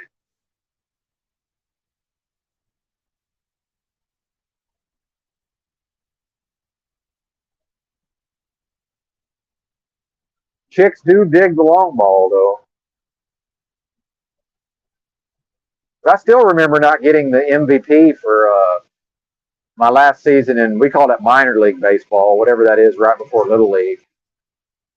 We had a good team, and I was the best player. There's no doubt about it. But we had a kid who he hit a lot of fucking home runs. The kid, he was a slugger. So I batted third and he batted fourth, and they gave him the MVP. It was like, yeah, I understand that, but I was the better overall player. So, but I also realized that the type of dummies who didn't, these are also the same kind of dummies who didn't know, the coaches didn't understand not to put a left-hander at shortstop. So, like, of course they thought he was better than I was because he could hit the ball farther. So, yeah, I understand why they thought he was better, but I was the better player. Like, no question about it. Yeah, I think left-handed. Well, what I have noticed is that almost all lefties are creative types. So I'm not sure I'm willing to say that that lefties are more creative, but I do think that if you see somebody out in the world and they're a lefty, they probably are what I call a creative type. Like me, I didn't realize that I was a creative type, meaning like, I am an artist on some level, but that I think I was socialized in such a way that I think it is kind of ridiculous to be the idea that I'm an artist, but I know I am in some ways, but I know this, I'm way less cranky if I actually do whatever my version is of making art, which is mostly just talking with you folks, right? But this is a creative process in some ways. And really a lot of it is me thinking about doing the thing, you know. And what I wanted to be when I was a kid was a writer. But then by the time I figured out how to write, I was old enough and mature enough to realize that that was no way to try to make a living. And I think that's probably what Yurt means when he says he's a failed writer. It's like, well, yeah, I mean, that is if you're actually going to want to do it as an art, like the chances of earning a living from that is damn near impossible. Although it can happen, right? But almost impossible. Well, and you want to talk about what side of the brain, I'm very analytical. I'm very fucking like, whatever we call that, OCD, propensity to, want to have order. And, I'm very in touch with that side of my brain, but I'm also, for whatever reason, and I think as a younger person, I was less in touch with that creativity, but it's always been there though. Like, so in music, I would say, the creativity is like somebody who's better at improvisation, right? I was always halfway decent at like sight reading. So like when I tried out for all region band, part of the tryout is you read a piece of music for the first time. You just play it as you're reading it for the first time. Like I was always really good at stuff like that. Anything that had like an improvisational element. And sports is that to some extent. The people who are better at sports tend to be, have those improvisational abilities.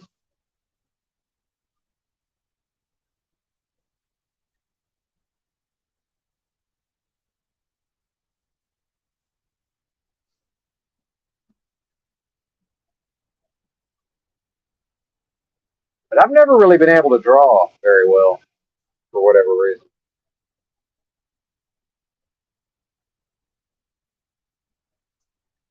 Yeah, that is one. Yeah, drummers. Yeah, I played some percussion, but I'm not that. I'm serviceable. I'm a serviceable drummer. I'm not very good, but I can. If you need somebody to fill in and keep a beat on a drum set, I can do that. But that's about as far as it goes with me. But uh,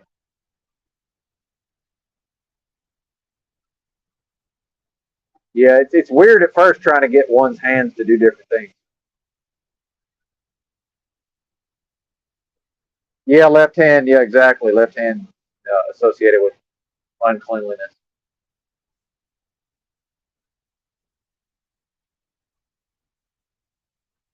Which is funny because like people who are left-handed, but then like they talk about, like my mom saying she probably was, but they made her be right-handed.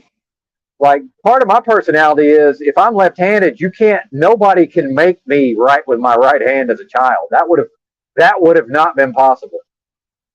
I don't have the brain. I just would have never. I would have just refused, and nobody would have been able to make me.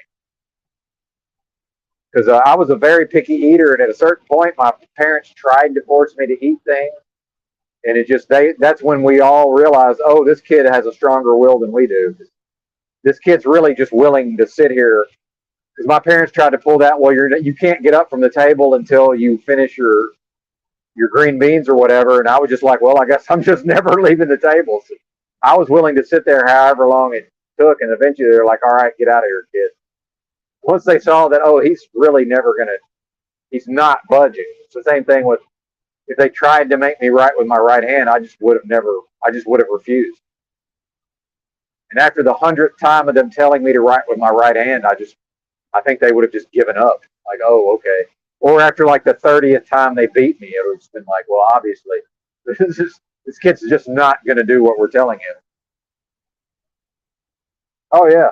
Well, and that's one thing my family has in common. Like even my mom, who's not really, she's doesn't have the same blood, right? As far as my father, all of this, right? But it's like she's not a bent by blood, but it's like, yeah. I said, I said, you're just as stubborn as the rest of us. Is what I told my mom. Like you do fit in, you fit right in at the level of being stubborn. And you are just as stubborn as the rest of us.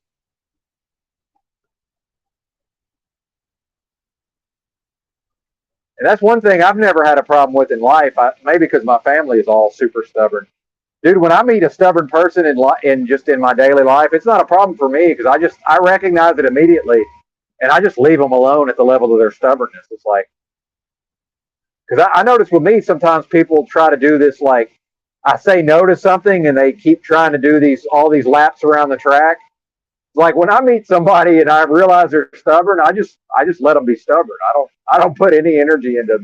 I never butt up against their stubbornness. I'm like, oh, okay, this is just a stubborn person. Just let them be. Let them be. There's no. I'll never get anywhere with these. It's like with my family. I grew up with people that you can't get anywhere with them at the level of their stubbornness. It's like, why even try?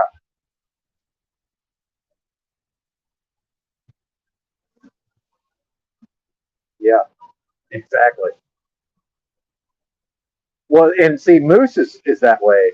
And I detected it immediately in Moose. It's like, oh, these people don't realize that Moose is just going to do whatever he's going to do. And yeah, he'll have the conversation and he'll laugh and joke about how silly it is, whatever he's doing. But at the end of the day, like, he's not going to let anybody fucking influence what he's doing, really.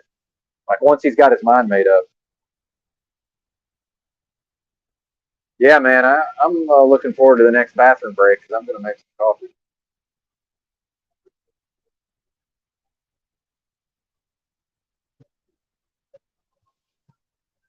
And I also think that's a lot of the panel stuff. It really does come down to just what I call personality politics. And you know, I'm just not. I don't play a lot of, which we all do. Like we all have to engage with it at some level, but like some of it, I'm just not willing to engage. So it's like, yeah, I could go on Paul's panel. Am I really going to put a lot of energy into like playing personality politics with somebody who's probably better at it than I am, metaversally? Now, yeah, in the real world, I feel like I could probably give Paul a run for his money. Maybe I'm on the same level, but not on the metaverse. It's like he's exhibited a greater level of skill at personality politics, whatever that is. So, am I really foolish enough? Like somebody like Scott. Scott, you're not good enough at this. So then I get into, what emotional process has somebody like Scott, like what trauma, what's he dealing with in his real life that he's acting out those scripts in an interaction with Paul enslaved, right? Through trying to play personality politics. Like, well, number one, I've mostly overcome whatever my patterns are, although not fully, But then I also get into like, dude, at the end of the day, I'm going to put a whole lot of energy into playing fucking personality politics with somebody that I probably can't win against anyway. And then you're just like, hey, never wrestle a pig. You both get muddy and the pig likes it. And I'm usually the pig, but not in this scenario. Like, hey, how about just leave it alone? Yeah, personality ping pong. But then also, I notice sometimes people want to get into it with me, and I'm just like, I'm looking at the situation and I'm like, well, how much energy do I want to put into this? And then those times that I do become very assertive and like really strident, and people, it kind of seems like it comes out of left field. It's like, no, I'm being super forceful to let other people know, hey, like this is the level of force that's going to be required. So just leave me alone. That's what I'm attempting to communicate. But I've also noticed, to the younger generation's credit, dude, they won't process this yelling at like I think Gen X in a lot of ways was like the last generation of people yelling at each other, because like our parents yelled at us to some extent. And I know like with number one, ex-wife number one, her parents yelled at each other. My parents yelled at each other. So me and her dynamic was when we had a disagreement, we yelled at each other, right? Well, I mean, I didn't really enjoy it, and I don't think she enjoyed it. And oh, by the way, you want to talk about stubborn? Fucking Capricorns, man. Good Lord. Leo Capricorn. Not a good match, man. Because in some ways, because dude, I met my match at the level of stubbornness with that one. Uh, Now, I like to say I've never lost an argument to a female, which is true on some level, but man, when that woman dug her heels in, it was a fucking fight to the death. It was bad fucking time. Good Lord, man. And meanwhile, she was an Asian, like from the Asian culture, she was very submissive, socialized to be very submissive to her husband. But good Lord, when the time she really dug her heels in, I can say I never lost an argument, but dude, she won some wars, man. Which that's just like, yeah, imagine losing all the battles and winning the war. I mean, that's what I was dealing with there. Good God. Like that is a thing. It's just like, yeah, a war of attrition, where it's like eventually I'm just not willing to fight the war anymore. It's like she did win the war of attrition. I won all the battles and she won the war, man. Good Lord. And I didn't know anything about astrology, but looking back on it, I'm like, good Lord, man, what was I doing? No more Capricorn. Yeah, there you go. Oh, my parents yelled at us. They yelled at us. They yelled at each other. Everybody yelled at everybody, more or less, where I came from. It's completely acceptable to get mad and yell at people. But I've noticed these younger generations, not that I go around yelling at the young people, but, even on the metaverse, those times I have yelled at the younger people, they don't even really process it. It seems like it's just neither here nor there for them. I don't think they really even, just doesn't even matter to them. They just, it is an evolution in a way. It's just, they're kind of above it, which, yeah, good on them. Good on them. But I learned my lesson with ex-wife number two. We had very few arguments. We had less than an argument a year, like no bullshit. I know that sounds insane, but we were together 10 years. We had less than 10 arguments ever. And because I realized, there can only ever be an argument if if I refuse to argue, there can never be an argument. Meanwhile, I also realized, well, some people do that by, you know, giving each other the silent treatment. Well, it's like, well, I'm also not going to do that. So yeah, we are going to talk it out, but we're just not going to yell at each other. Now, sometimes that did involve me just leaving. Like, all right, I'm out of here. I'll see you later. Leaving for a few hours and coming back.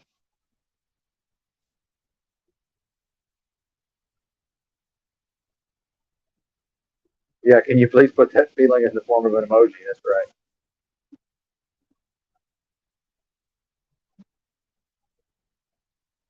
Yeah. Well, and yeah, that's and like EBT's pointed out, and here's the dichotomy: is I am a backpedaler, but when I and there have been times when I've put my foot down with a truck driving company, and then later on strategically chose to backpedal, but that was something different. But generally speaking, if once I make my mind up, I'm not going to change my mind. So then I'm just like, hey, can we please skip the part where you're going to try to convince me of something I've already dug my heels in on?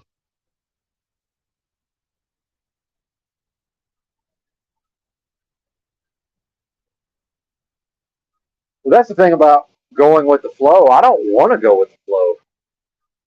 I've found my life is better in some ways. Like with truck driving, I go with the flow as much as possible, and then sometimes I'm just not able to. Just my life's better when I go with the flow in truck driving, but I don't want to. It's like you can't hurt me. It's like yeah, it's like sometimes they want to hurt me. It's like oh well, it's going to be a couple hours. It's almost like they want to get that rise out of me. So like this last load I picked up, they're like oh it's or the load before last, they're like yeah it's probably going to be a few hours, blah blah blah, whatever reason. It's almost like they want to fuck with me, and then it ended up didn't even take an hour, but I'm just like, well, you can't hurt me. It's like, well, all right, whatever. Takes however long it takes. I don't give a fuck.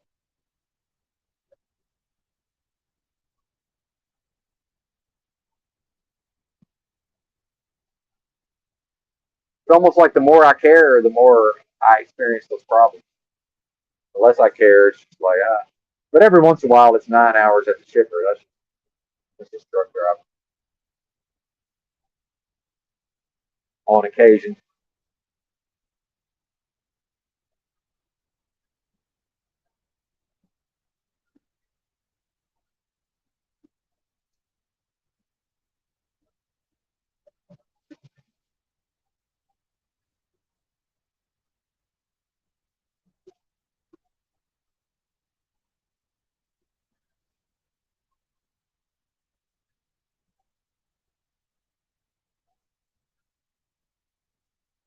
Detour in the conversation. I'm just rambling. I don't even know what I'm talking about at this point.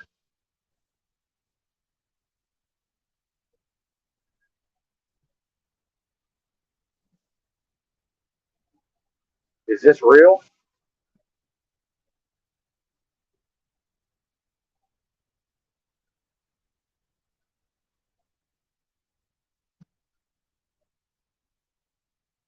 Did I run off Monel with my criticism? And I think ultimately that's why it does become a trope or a cliche at a certain point. Benton running off the ladies, but although not all of them, but I am critical by nature. I can minimize it as much as I want to, but it's going to come out. My criticism, my harsh criticisms and critique. Pamela though hasn't given me any reason to be critical.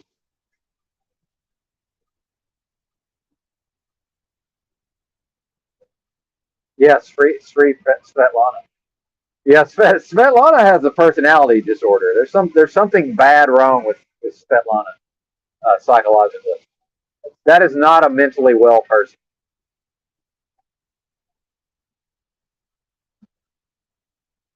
Thanks, Pamela. Well, I'm a fucking asshole to be fair, but thing is, assholes can be very, very useful at times, and I certainly work towards minimizing it. My asshole.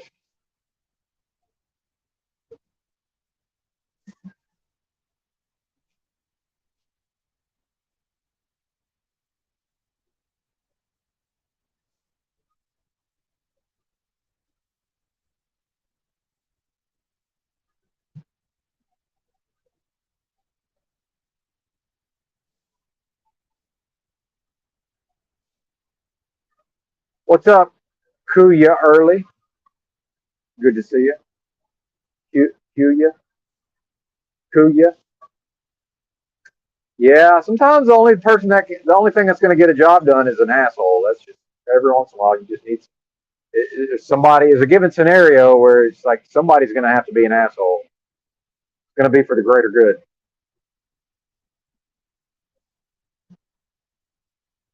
Yeah, there you go. Actually, I'm pretty sure me and Aphrodite are all right. On some level, that just ends up being crazy on crazy. So it's like usually the crazy people can work it out with each other in the long run. I say crazy, in the most loving term of endearment way.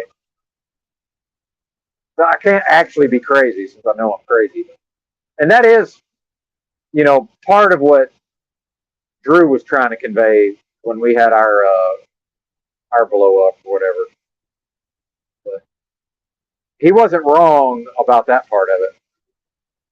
The ultimately what that comes down to is I can smell an agenda a mile away, and that man had an agenda that day, and I'm not here for it. And he can try to play it off till he's blue in the face. That man came at me with an agenda that day, and I'm not. I can smell an agenda that from a mile away, and I'm just not here for it. And I'm cranky old man that time of the day for generally the perfect storm. And I've over time I've let a lot of shit go with Drew.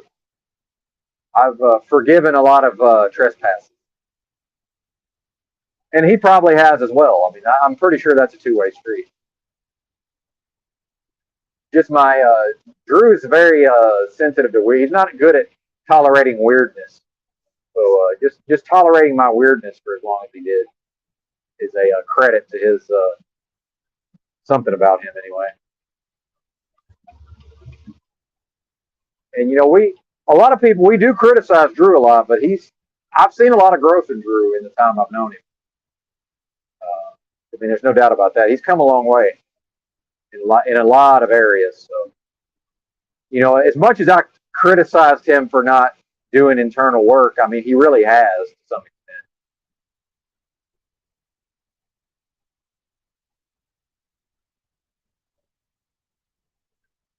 And I still have a lot of regard for Drew. It's just, we will either choose to get along with each other or we won't. And I don't control. I'm not the one who controls all of that.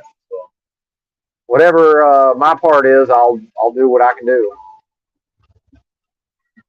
We'll either get it together and work it out, or we won't. So that's how that works. I guess this way station's open. Tennessee really going to try to hem me up on a Sunday before a holiday? No, it is closed. Okay, just the GPS will tell me, like, a driver can go in here and say if it's open or if it's closed. I guess nobody's been through here to say that it's closed. Okay, good. Yeah, that would be surprising if this thing was actually open.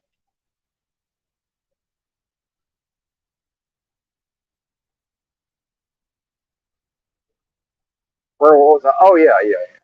Because me and Toilet Bowl Earth, we've tried to get along over a long period of time. I think I think finally we've realized that it's just never going to happen. Because I've realized that and still tried. And I've said before, I can get along with anybody that can get along with me. I mean, that's a true statement.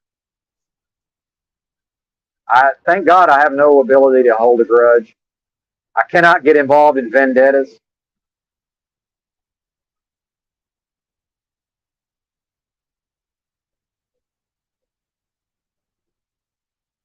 Yep, it's letting us climb again. I do notice though, I'm pretty sure YouTube still like just randomly unsubscribe some people here and there, but yeah, because I do see some of the same people resubscribing. Although maybe they just, I don't know, maybe I annoy them and they unsubscribe, and then they resubscribe. I don't really know how that works, but yeah, YouTube does seem to be allowing us to creep on the come up once again. Yeah, shout out to Illumitomi. That's right. Well, yeah, I don't believe in getting along, go along to get along, but I mean at the level of like working with people. And that is something I learned. I think I really learned that living on the, spending so much time on the West Coast, being barefoot with the hippies for periods of time. And I'm talking about actual hippies. I feel like, and I'm anthropologically, if I'm around people, I'm going to learn what I can from them. I do find hippies super annoying, and at a certain point, because one thing about these hippies, man, there's always people on speed, man. You wouldn't really think so, but hippies and fucking meth do go hand in hand to some degree, and to some extent. And when people get into this paranoid space, Benton with his military minded and his, 99 on the ASVAB and, all of this. Why is this guy slowing down? No, I guess they'll let you come through. Come on through. Sorry, buddy. Now he's already slowed back down.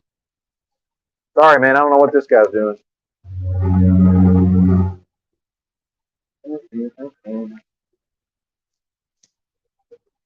Sorry. Yeah, I hate making the other trucks slow down.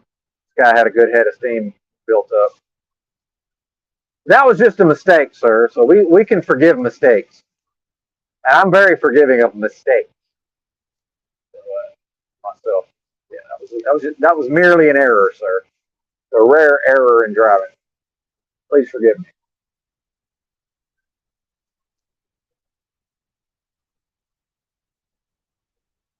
Yeah, methamphetamine. So sometimes these people, even though they're hippies, they get in this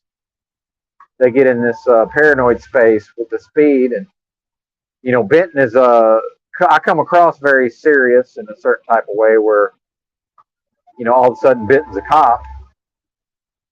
Meanwhile, I'm like, look, I can't do anything about the fact that my behaviors come across. I can't do anything about that. But I'm like, listen, let's be serious here. Do you know any police officers? Bro, these people are not hanging out with hippies all day, every day for any amount of money. Like, this is just not a thing. Like, you are the fucking cops' kryptonite. You are the last person on earth these people would want to spend their time with. If you know any actual cops, they can't fucking stand to be around hippies. Like, do you really think I'm down here? Like, let's use our logic here, people. Like, I understand we've all seen Donnie Brasco or whatever, and you think this is deep cover Benton, but like, no, it's not. Or if it is, I'm under mind control, and I don't know that I'm under deep cover. Either way, I'm not a cop.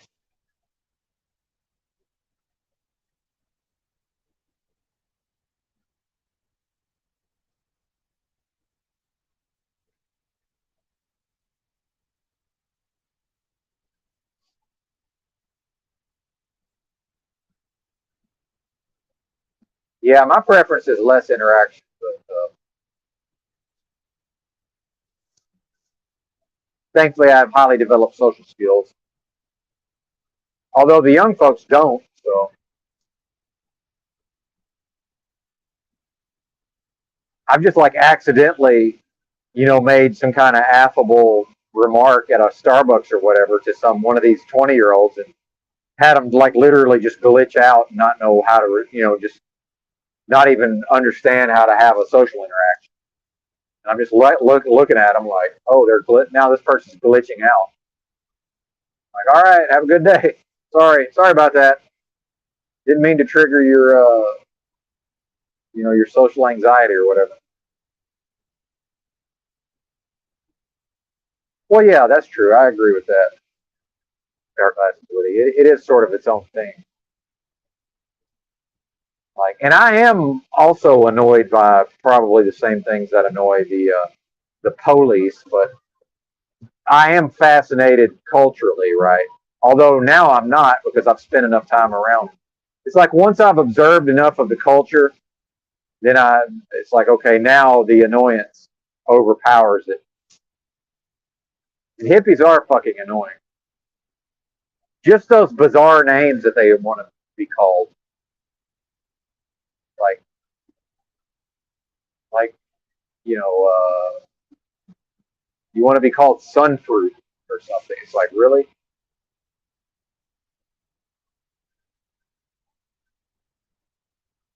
Or even worse, when they try to give me some kind of nickname, I'm like, no. They're like, you're whatever name, and I'm like, no, I'm not. You're wrong. These people show up with these names, it's just because they were in some situation, and some hippie was just like, used this situation to like give them some bozo nickname, and then they allow it to stick. That's happened to me every once in a while. Like, you're inanimate object. No, I'm not. I don't know what to tell you, but no, I'm not. And if you try to call me that, I'm not violent, but I may become violent. We think we're going to call Benton. We're going to change my name to some inanimate object. Well, actually, hippies have a lot of. I'm talking about real hippies, by the way. Those who actually live whatever that ethos is. Because there are a lot of people LARPing as hippies. That's not even what I'm talking about. I'm talking about actual hippies, which are even more annoying. Because the poser hippies will drop the act at some point, but the real hippies ain't acting. It's not an act for them. They're living it. But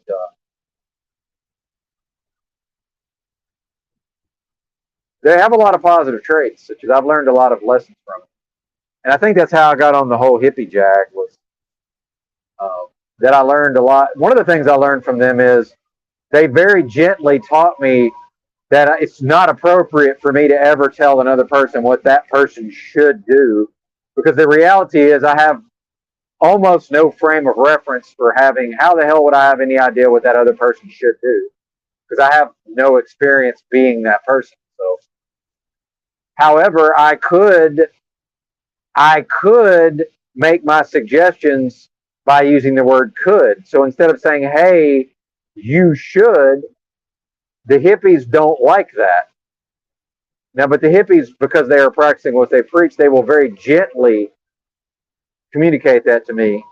And if I'm paying attention, and I am, I will be able to understand, oh, okay, don't say should, but say the same message, but say could. Okay, you could do this. Because yes, I could. But I should do this. Well, wait a minute. How do I know what you should do? And I'm like, yeah, that makes sense. How could you know what I should do? You have no way of knowing what I should do because you have no experience being me. So when Cage runs around saying, literally to larger channels, saying you should do this, and then you would have a way bigger live stream. And I'm like, hey, has Cage ever even hit double digits on a live stream? But he knows how to grow a channel. And he knows what I should do. Okay, Cage. Well, I know how you could change your behavior, Cage, in order to not appear foolish. But I don't know, maybe you need to appear foolish for whatever your growth process. See, I really have no way of knowing that you should not appear foolish. Maybe that's part of your growth, Cage. I have no idea. I have no way of knowing that. All I know is you behave as a fool much of the time in a foolish manner. But guess what? So did I. So maybe I'm really just talking to the old me. So I don't, and that's where I do diverge from Paul and Slave, because I'm not willing to be like I am you and you are me on every, across the board. But in that way, maybe Cage is in some way like he's just an earlier version of me, right? In some regard. So maybe I'm just annoyed by 20 years ago Benton. I don't know.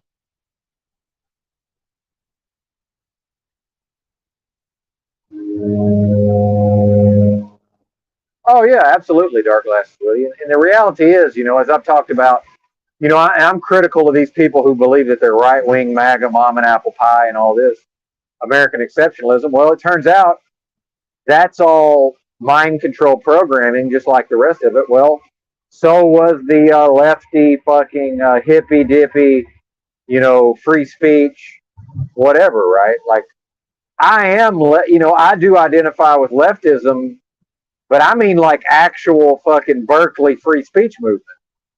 Like I do resonate with, whatever those ideas are. I do resonate with those ideas. But as we know, that shit wasn't real anyway, because, the same version of those people, if you bring that into 2023, the same people who were espousing like a literal free speech, anti-war ethos in the late 60s, which really, when we talk about the 60s, we're really talking about the 70s. Because by the time that stuff came around, we're effectively talking 1970. I mean, if you look at the history of these things. But so 1970, free speech, anti-war, which I guess the anti-war was necessarily before. I don't know. I'd have to go back and look at the timeline, but I'm just going to call it 1970. Make sure I'm still on the correct road here. Yeah, I guess I am.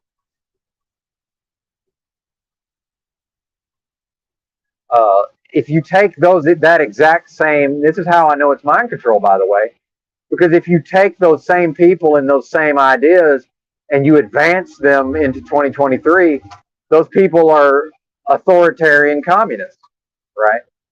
It's no longer free speech. Now it's tone policing, and well, you can't say this because it's oppressive to marginalized groups. Well, it's like, well, wait a minute, I'm 1970 free speech movement, anti-war. By the way, this is what I mean when I say there's nothing wrong with actual liberals. Actual liberals are anti-war free speech movement. Well, that's basically baked into being a more. It's almost, the anti-war isn't fully baked into,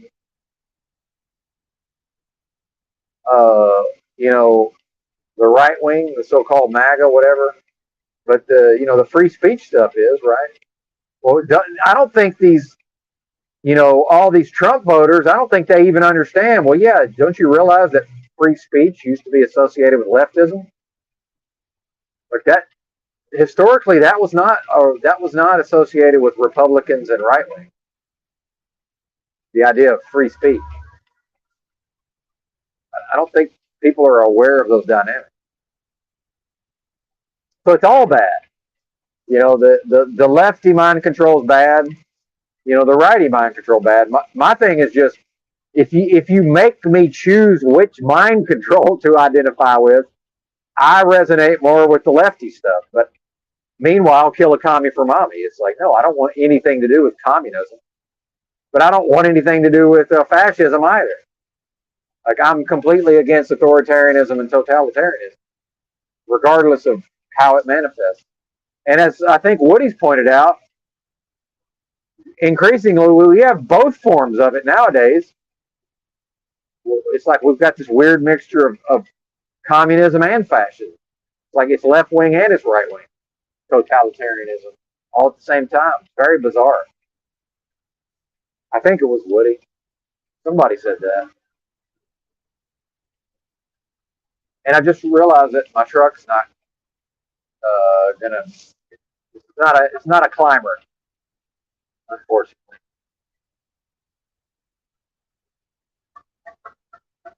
Now we're on the hill climb.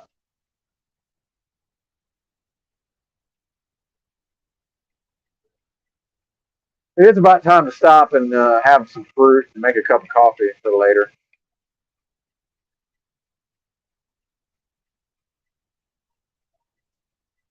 Yeah, that's where I fumbled the ball with the. Oh, here's a rest area coming up.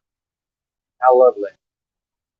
Although it may be full at this time of the morning.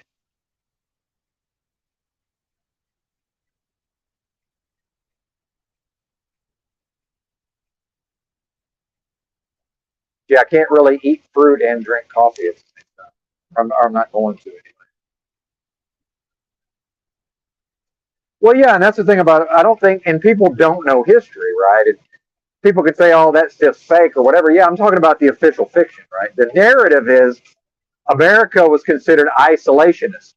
And in fact, the federal government, the central government pursued an almost entirely isolationist policy.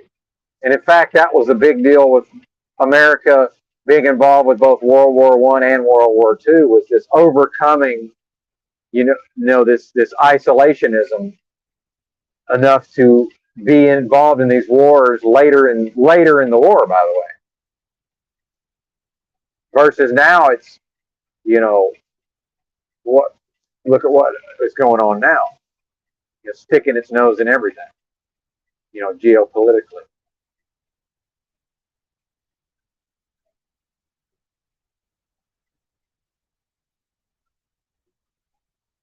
All right, here's the rest of the area. Let's see if there's anywhere for us to park. Maybe. This is one of those ones where I have to parallel park. No, I don't. Here's a spot. Okay, good. Although, yeah, I'd like to be a little. And I'll be right here.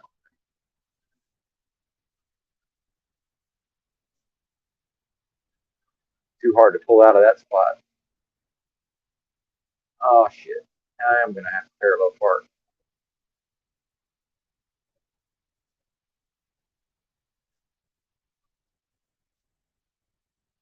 Which I can, it's just annoying and it can take a while. Then I end up blocking the path.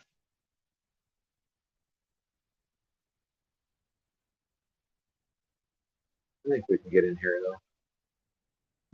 We might be able to get in front ways. Let's see.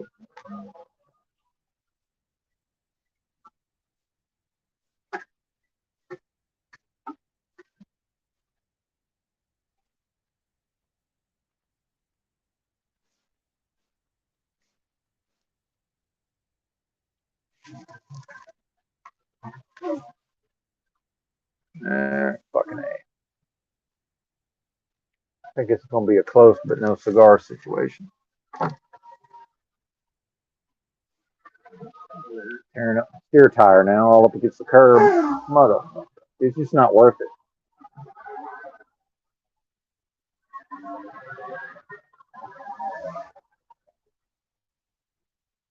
Just not worth it. The amount of effort for what I get out of it is just not enough.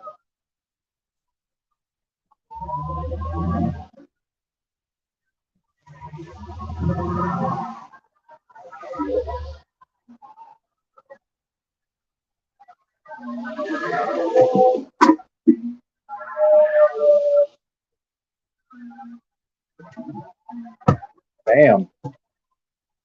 I misjudged how rough this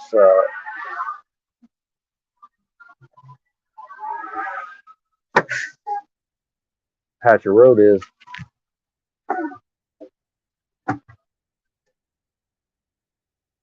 Good Lord. Oh, man. All right, let's wrap it up because yesterday I kept everybody on the stream and then I ran out of shit to say and just ended the live stream. I try not to do that to you folks today. That was rude.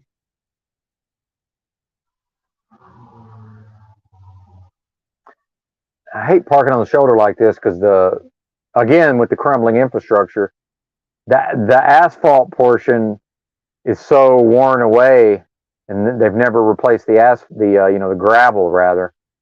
It's so worn away from the asphalt portion that when I try to get back up onto the asphalt, it tears up the steer tires. All I see is patch up ahead where I can crawl up, but now it's just dangerous. Yeah, it's just a bad situation. Well, welcome to truck driving. There's nowhere to park.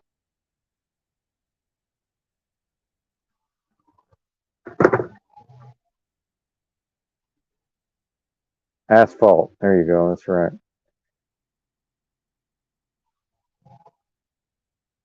Oh, and the battery's almost dead. So, yeah, it's about time to wrap up.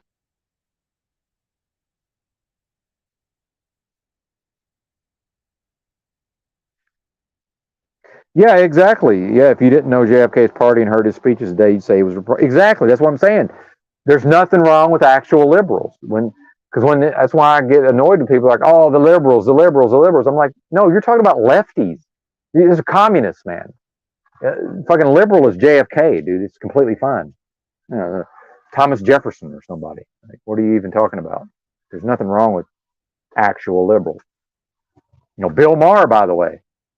Yeah, I understand he's annoying, but dude, he's a great American who literally owns part of a baseball team and owns guns.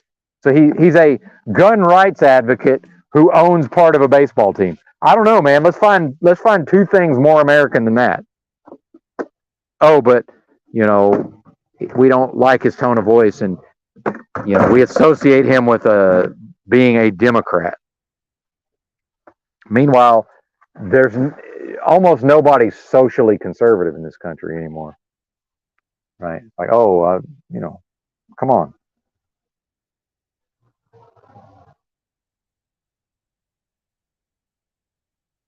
Music, yeah. If I wasn't on my phone, I'd play some music.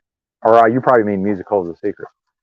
But oh, that's another thing is, yeah, if I ever, well, I'm off tomorrow, by the way, if I drive far enough today. If I actually drive this 600 miles, which maybe I will, I do need to build my endurance back up. So it would probably be good for me to go ahead and do that. So perhaps I will. But yeah, then I'll be off all day tomorrow.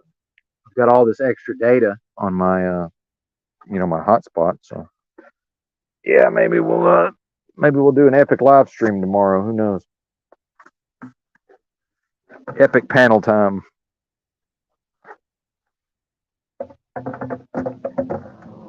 And maybe we'll get a bunch of people on here hooping and hollering and arguing, and then I'll be on OBS and I'll talk over everybody and play music. Although my beat selections last time didn't go over very well, so I'm gonna have to recalibrate.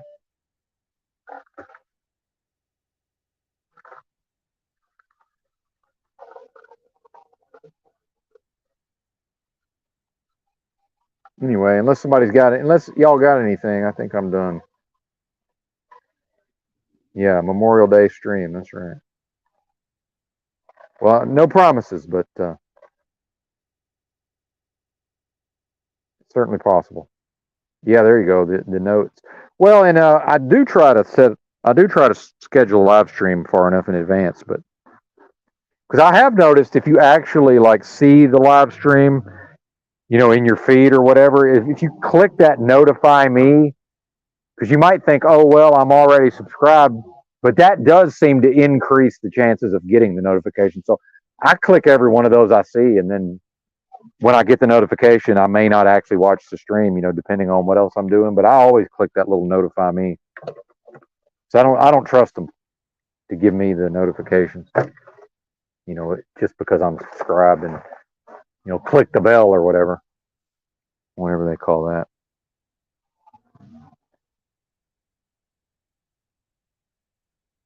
No, I don't know what that is. Cherry Valley. Is that a person? Is that a channel?